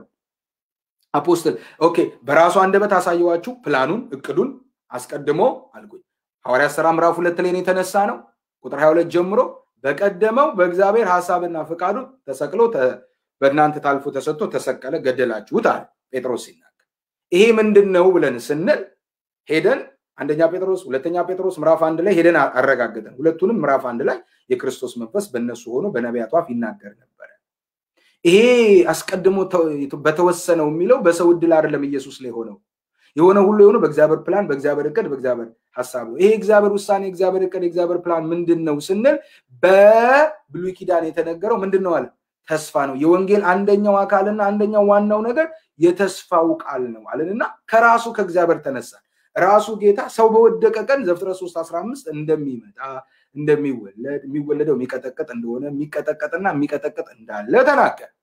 ከዛ በአብርሃም ምሳሌ ተናገረ። ወንጌልን ሰበከለት እመጣለሁ አለ። በእምነት እንደሚዳን አሕዛብ ሁሉ የሚጸድቁ በእምነት እንደሆነ አሳየ አለ። በእስራኤል ዘንድ የባቢሎን ምርኮ ሆነው ከመሄዳቸው በፊት በዛም እያሉ እግዚአብሔር መሐላውን ኪዳኑን ያፈረሰ የጣላቸው የተዋቸው መስሏቸው ነበረ። ነገር ግን ኖ የክብር ግርማው መንግስት ሙሉ ለሙሉ ኢቭን ኢፍ እንደሚመለስ በዚሁ እንደማይቀሩ በክርስቶስ ኢየሱስ ነገር እንደሚሆን ሂዱና ኢሳይያስ 11ንም አንብቡ። ከሴ ግንድ ቁጥቋጥ ይወጣል ከስሩም በትር ይወጣል የእግዚአብሔር መንፈስ ያርፍበታል ብሎ የሚናገረው ስለ ክርስቶስ ነው። ምዕራፍ 40 ላይ ሄዱ ይገለጣል ከቁጥር 1 ጀምሮ እስከ 7 ይገለጣል። ጥርጊያውን ሸለቆ ይሙላ ተራራው ዝቅ ይበል የእግዚአብሔር ክብር ይገለጣል። ያ የእግዚአብሔር ክብር ማን ወንጌል ክርስቶስ ነው። ተርጓጉጡ ሜዳ ሆኖ ተገልጧል። በነ ዮሐንስ ቀዳሚነት መጥቶ አስቀድሞ እነሱ ጠረጉለት ከዛ ክርስቶስ ተገለጠ። ምዕራፍ 52 ቁጥር 7ንም ተመልከቱ። የምስራች ቃል ይሆናል ብሎ የተናገረው ይሄ የእውነት ወንጌል የትንቢቱ ቃል ነው። ያመጡ አካል ይዟል የሚለው ላይ ሳምንትና የዛሬ 15 ቀን መጥቶ አካል ይዟል። በቃ ተፈጸመ። ሌላ የለም። ሳምንት አሳያችኋለሁ ጠቅልዬ ማለት በጣም የምፈጥንበት ምክንያት ብዙ ማወቅ ያለባችሁ መሰረታዊ ሚስጥሮች አሉ። ለዚህ ነው ጳውሎስ በአንደኛ ቆሮንቶስ መልእክት ምዕራፍ 15 ቁጥር 1 ላይ ወንድሞች የሰበክንላችሁን ደግሞም የተቀበላችሁትን በርሱም ደግሞ የቆማችሁበትን በርሱም ደግሞ የምትድኑበትን ወንጌል አሳስባችኋለሁ። ማሳሰብ አለብኛ ጌታ ይጠይቀኛል። እንዲህ መናገር አለብኝ። ስለ ክርስቶስ አውርቼ አልጨረሳችሁም እኮ በጣም ጥልቅ ነው። ሁሌ እዚህ ስትመጡ ክርስቶስን ነው የምንሰብካችሁ። ሌላ የለንም። ገደላ ገደል ለማውራት ጊዜው የለንም። እስቲ ክርስቶስን ስንጨርስ ስለ ሌሎች ጉዳይ እናወራለን። እንጨርሰው መጀመሪያ እስቲ ለማን እንጨርሰው እኮ ሌላውን እንደርስበታለን። ፖለቲካውን እንደርስበታለን። እኔ ክርስቶስን ስጨርስ ፖለቲካ ካስፈለገ አወራችኋለሁ። ምንም ችግር የለም። ግን ክርስቶስን እስክጨርስ ጠብቁኝ። የተለያዩ ገደላ ገደሎችን ላወራችሁ ይችላል። ግን ክርስቶስን እስክጨርስ ጠብቁኝ። ክርስቶስን አስተምሬ እስክጨርስ ለማንኛውም ገብቷችኋል። አሁን በኢየሱስ አንደበት መጨረስ አለብኝ። በጣም ብዙ ሰዎች ክርስቶስ በስጋ የተስፋ ቃል ኪዳን ሳይሆን በስጋ የዳዊት ልጅ አድርገው ነው የሚወስዱ። አይደለም። ሆኖም አውቅ የተስፋ ቃል በስጋ መጥቷል። ቃል ስጋ ሆነ ይላል መጽሐፍ። ቃል ስጋ ሲሆን ቃል ስጋ ያደረገው ሌላ የለም። የልዑል ኃይል ባንቺ ላይ ይመጣል ነው። ጸጋን የሞላብሽ ነው። መንፈስ ቅዱስ ይመጣል። ኦቨርሻዶ ያደርጋል። እንግሊዘኛ ኦቨርሻዶ ነው የሚለው። ይጸልላል የሚለው ከቨር ያደርገው። አንዳንዶች ይገርመኛል። ለራሳቸው ጭንቅላት ስለሚምታታባቸው ስለሚጋጭባቸው ይመጡና ተካፍሏል ጥንተ አብሶ ምናምን ብለው ያያይዙትና ከዛ በኋላ ሲያስቡት ደግሞ ለካ ሰው የሚወለደው በወንድ ዘር ነው። እሱ ደግሞ ይይዛቸዋል፣ ይምታታባቸዋል። ታዲያሽ ይሄ እንዴት ነው የሆነው ብላችሁ ስትጠይቋቸው አይ ይሄማ የሆነው በኪነ ጥበቡ ነው።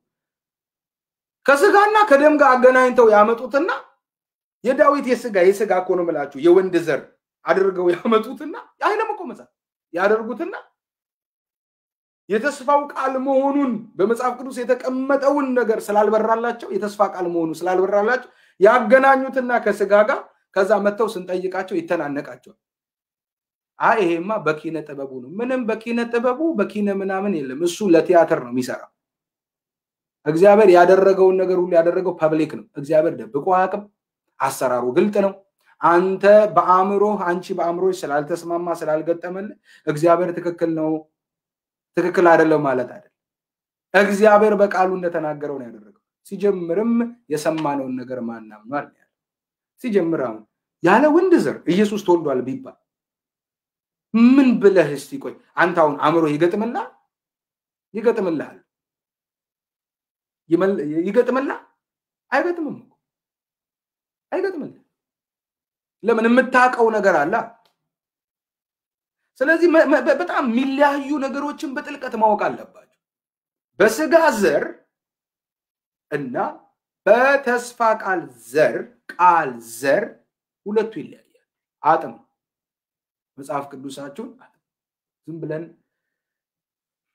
ላበላ መሆን አይደለም ለማንኛውም ከኢየሱስ አንደበት ተናግሬ ነው መጨረሰው አንድ ጊዜ ኢየሱስን ጠየቁት እነሱ ታውቃላችሁ በጣም ትምክት አለባቸው አይሁዶችን ኢየሱስን ጠየቁት ምን ብለው እንደጠየቁትና ኢየሱስ ምን እንደመለሰ ተናግሬ አሁን ወደ ጸሎት እገባለሁ ይሄንን በደንብ ስሙኝ በማቴዎስ ወንጌል ምዕራፍ 24 ማቴዎስም ጽፎታል ማርቆስም ጽፎታል ሉቃስም ጽፎታል ሶስቱንም ነው ደግሞ ዛሬ ማነበው ሶስቱንም እንግዲህ ቃሉን ተቀደው እንደሆነ አያለሁ ተቀጂው እንደሆነ አይሻል የት ታደርገዋል ይሄን የት ወስደዋል የት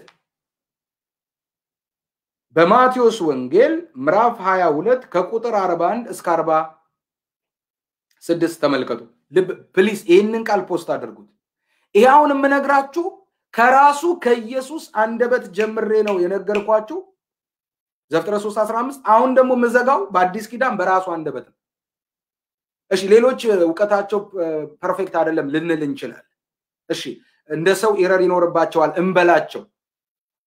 እንበላቸው ለጊዜው እንበላቸው እሺ ካለባቸው ማለት ነው እናንተ በእናንተ አምሮ በቃ እነሱን እሺ ራሱን ጌታን እንስማው ለምትሉ ሰዎች አንዴ ጳውሎስን አባቶች ምናምን አንዴ ወደ ጎን ቁጭ እናርጋቸውና ከራሱ አንደበት እንስማስ ዳዊትን አንዴ ቁጭ እናርገውና ከራሱ አንደበት እንስማው ባለቤቱን ማለት ነው የመጣውን ማለት ነው የወንጌሉን ባለቤት ማለት ነው እንስማው እስቲ አንድ ጊዜ ስሙ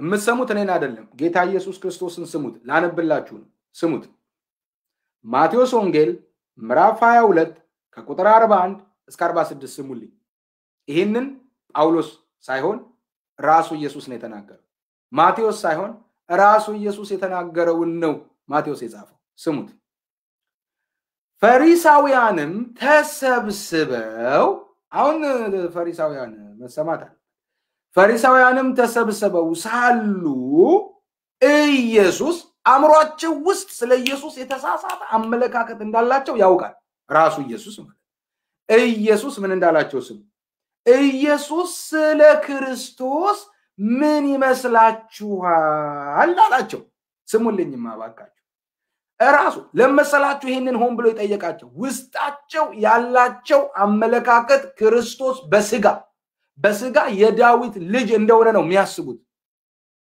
ታዲያ ኢየሱስ ስሙ ምንም ብሎ በቃ ይሄንን ጥያቄ የመለሰላችሁ ሰው የኢየሱስን ጥያቄ የመለሰ ሰው በጣም በቃ ጥሩና ትክክል ይሆናል ማለት ይሄንን እንግዲህ ተመለሰልኝ እንደሆነ አይሃለሁ የኢየሱስን ጥያቄ ፈሪሳውያንም ተሰብስበው ሳሉ ፈሪሳውያን ሕግ የሚያውቁ ናቸው ፈሪሳውያን እንደምታውቁት የሙሴ ሕግ አስጠባቂ ናቸው ፈሪሳውያን የሚኮነው በብዙ መማርና ማወቅ ነው ሕግን በመጠበቅ ነው ብዙ ነገር አለ እዛው ሳንገባ ማለት ፈሪሳውያንም ተሰብስበው ሳሉ ኢየሱስ ስለ ክርስቶስ ምን ይመስላችኋል የማንስ ልጅ ነው አሁን ስሙልኝ የማንስ ልጅ ነው ብሎ ጠየቃቸው እኔም ዛሬ እኮ እየጠየቅኩ ነው በዛው የኢየሱስን ቃል እየደገምኩት ነው ብሎ ጠየቃቸው የዳዊት ልጅ ነው አሉት የዳዊት ልጅ ነው ያሉት በተስፋው ቃል እኮ አይደለም እኛውን በተነጋገርነው መጽሐፍ በሚለው ቀደም በነገርኳችሁ በተስፋው ቃል ልጅነት አይደለም ልጅ አሉት የሥጋ ልጅ ነው ኢየሱስ ምን እንዳለ ስሙት ኦኬ አያችሁ ውስጣቸው የነበረው አመለካከት ትክክል ስላልሆነ ይሄኛው ደግሞ ትክክል ሆኖ ካልተቀየረ እንደ ክርስቶስ ዕውቀት ካልሆነ እንደ ትንቢቱ ቃል ካልሆነ እንደ እግዚአብሔር ውሳኔና እንደ ቀደመው ዕውቀቱ ካልሆነ አይድኑ ካልዳኑ ደግሞ የመጣበት ፕሮግራም ትክክል አይሆንም ማለት ነው ስለዚህ ኢየሱስ ማስረዳት ነበረበት ራሱን ካላስረዳ ማን ያስረዳል አሁን ደግሞ መንፈስ ቅዱስ እሱን ካላስረዳው እሱ ሲመጣ ይነግራችኋል ስለኔም ስላለ ስለ ቃሉ ስለተናገረ ያሳስባችኋል ስላለ እሱ ካልነገረን መንፈስ ቅዱስ ካልነገረን ራሱ ኢየሱስ ስለራሱ ካልነገረን እንዴት ይሆናል እኛ እሺ ተናግሮ ነበር የትንቢቱን ቃል ካልገባ ካልተረዳ ነው እንደ ኤማውስ መንገዶኞች ጠውልገን እየሄድን ከሆነ ስለዚህ ራሱ ማስረዳት ነበረበት አውቆ ይሄንን አመለካከት እንዳላቸው ስላወቀ ይሄን ጥያቄ ጠየቃቸው አሳቻ ጥያቄ ቁልፍ ጥያቄ መስቀለኛ ጥያቄ ጠየቃቸው ምን ያሉ ስሙት የዳዊት ልጅ ነው አሉት የማን ልጅ ነው ይላቸዋል የዳዊት ልጅ ብለው ወረፉ እናውቃለን ባዮች እኮ ናቸው ቴዎሎጂ ተምረናል በሚል ባሁኑ ዘመን እነሱ ፈሪሳውያን ናቸው ተመልከቱ ከቁጥር 43 እስከ 44 ቴዎሎጂ እኮ በጣም መልካም ነገር ነው ክርስቶስን እንድታውቁ ያደርጋችኋል እንጂ ክርስቶስን እንድትሳደቡ ያደርጋችሁ እንድትገፉት ያደርጋችሁ ቃሉን በራሳቸው አምሮ እንድትጠመዝዙ ያደርጋችሁ እኔ አይቼዋለሁ እንደዛ አደርግ ምን አይነት ቴዎሎጂ እንደሆነ እናንተ አላውቅም አንዳንዶቻችሁ ከ43 እስከ 44 እንደዚህ ይላል እርሱም እንኪያስ ዳዊት ጌታ አሁን ስሙት ሲመልስላቸው ስሙት እንኪያስ ማለት እንደዚህ ካላችሁ እናንተ እንኪያስ እስቲ ከኔ ጋር እንኪያስ በሉ እንኪያስ ዳዊት ጌታዬን ጠላቶችህን የእግር መረገጫ እስካደርግልህ ድረስ በቀኜ ተቀመጥ አለው ሲል እንዴት በመንፈስ ጌታ ብሎ ይጠራዋል እንዴት ይጠራዋል ወንድሜ የሰማኝ ነው እንዴት ይጠራዋል ዳዊትስ ጌታ ብሎ ከጠራው እንዴትስ ልጁ ይሆናል አላቸው እንዴት ይሆናል እስቲ መልሱ እስቲ አምሯችሁ ይስራ እንዴት ይሆናል አላቸው ሲላቸው ቁጥር 46 አንድም ቃልስ እንኳን ይመልስለት ዘንድ የተቻለው የለም ከዚያ ቀን ጀምሮ ወደፊት ማንም ሊጠይቀው አልደፈረም ታሰ የኔ ጌታ ይሁን እንዴ የሚያወራው በቃ አፈን የሚያዘገው ያልሆነ ነገር እንድትቀባጠር አይፈቅድልህም ያውም ስለሱ ማንነት ምክንያቱም ወንጌል ስለርሱ ነው ስለሱ የምትቀባጠር ከሆነ የማይሆን ነገር የምትሰብካቸው የምታወራቸው ከሆነ አንተም ጠፍተ እነሱንም ያጠፋቸው አንተም ሰተ እነሱንም ያሳትካቸው እኔ በዚህ ትውልድ መካከል በእርሱ ጸጋ ሐዋርያና መልእክተኛ አድርጎ ሲያስነሳኝ ስለዚህ እውነትና ወንጌል ነው እንዲህ የሚያናግረኝ ይሄን ያህል ሰዓት ሙሉ እሱ ነው ወንጌል ነው በወንጌል ጉዳይ ድርድር የለውም ወንጌላዊ አማኝ ስለሆንኩ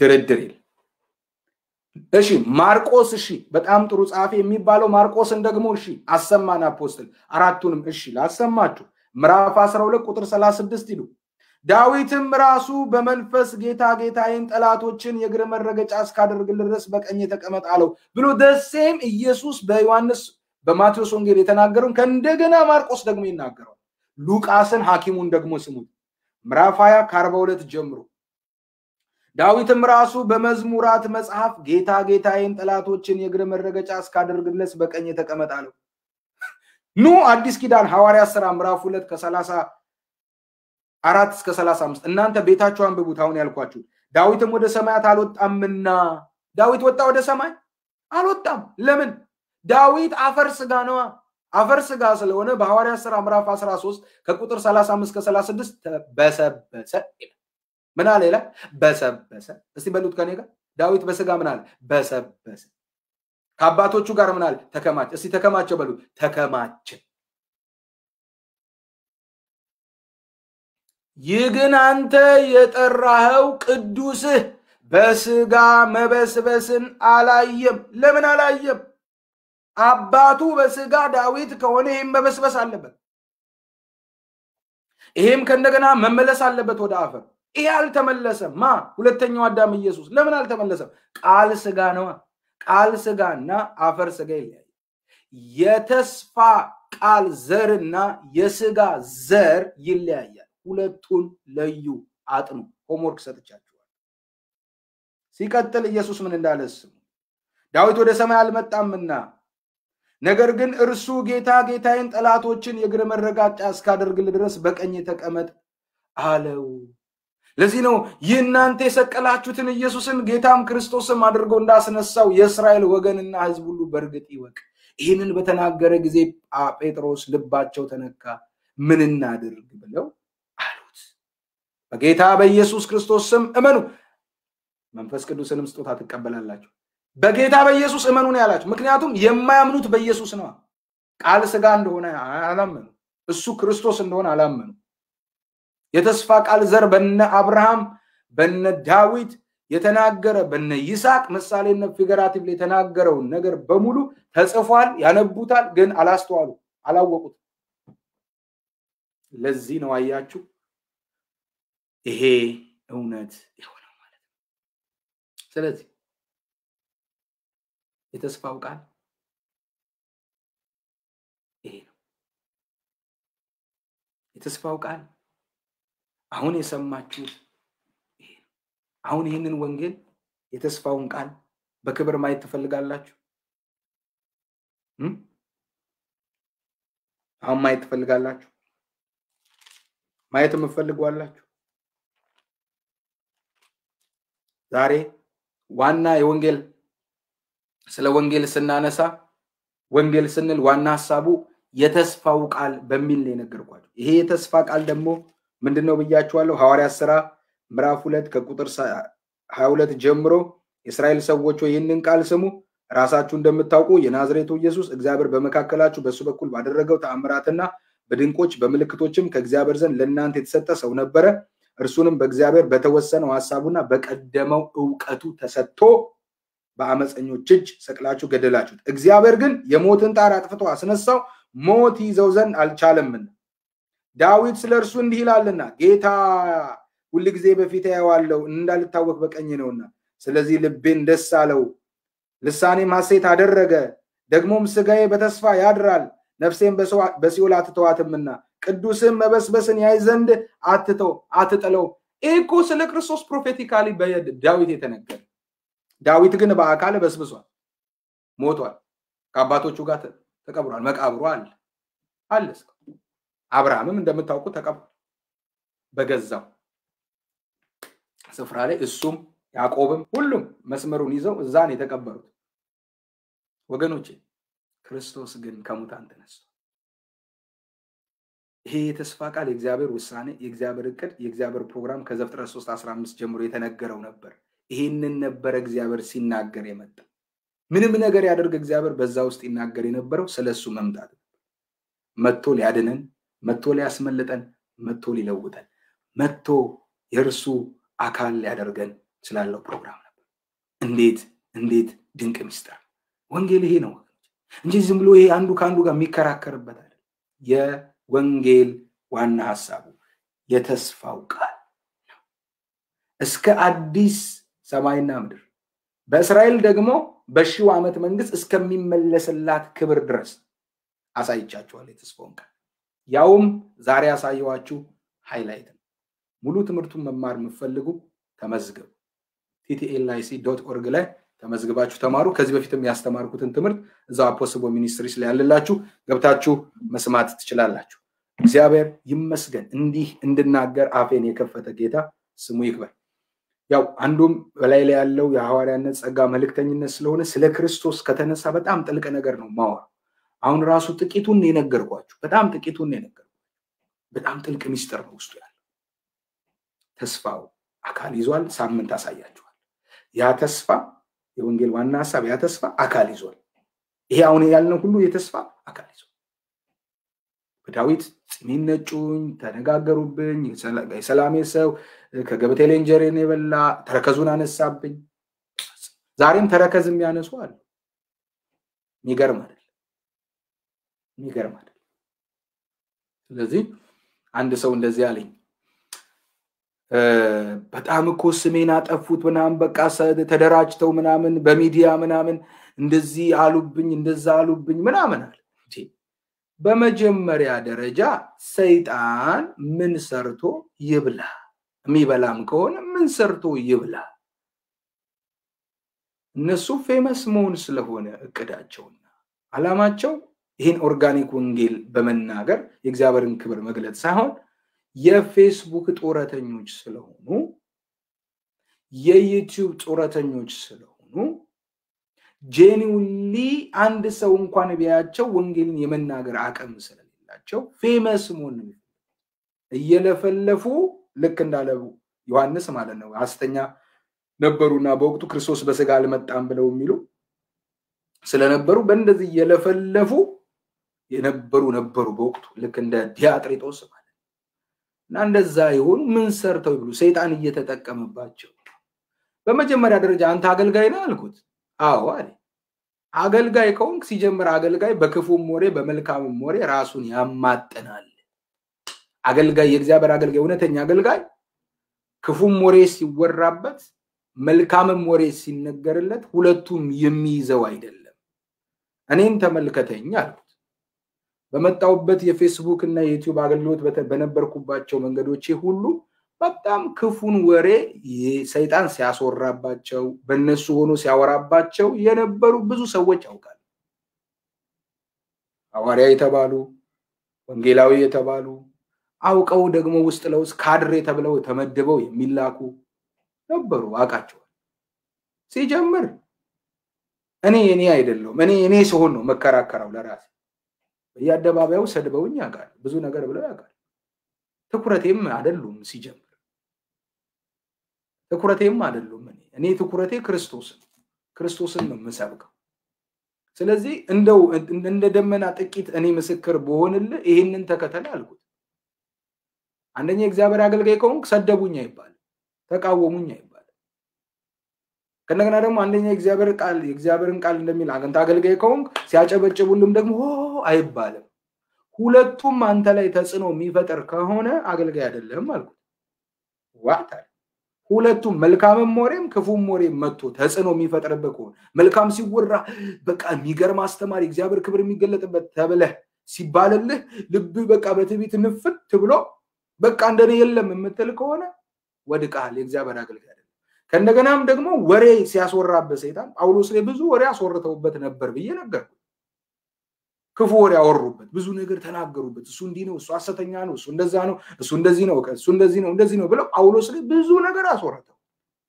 ለምን በጳውሎስ ውስጥ ያለ መልእክት ሰዎች እንዳይገናኙ ስለተፈለገ ግን ጳውሎስ ሁለቱ ተጽኖ አልፈጠረበትም ተወግሮም ተነስቶ ሄዶ ያቃል ወንጌል ሊሰብክ ሲያሞግሱትም ያውም አምላክ ነው በመካከላችን አማልክት ሰውን መስለው መጥተዋል ብለው ሊያርዱላቸው ምናምን በቃ ሊሰውላቸው ሲል ኖ ልብሱን አውልቆ እግዚአብሔር ነው የኔ ያደረገ እኛ ሰው ነን ነው ያለው ጳውሎስ የዛሬዎቹ ግን እንዲህ ቢባልላቸው ኧረ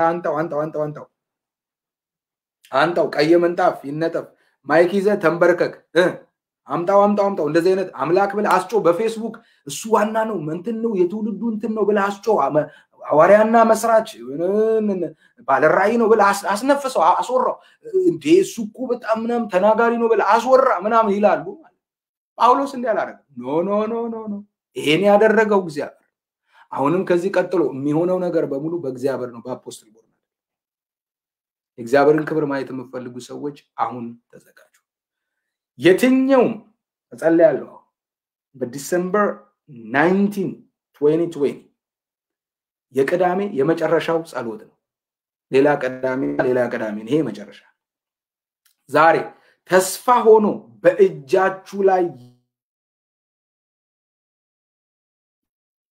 ዛሬ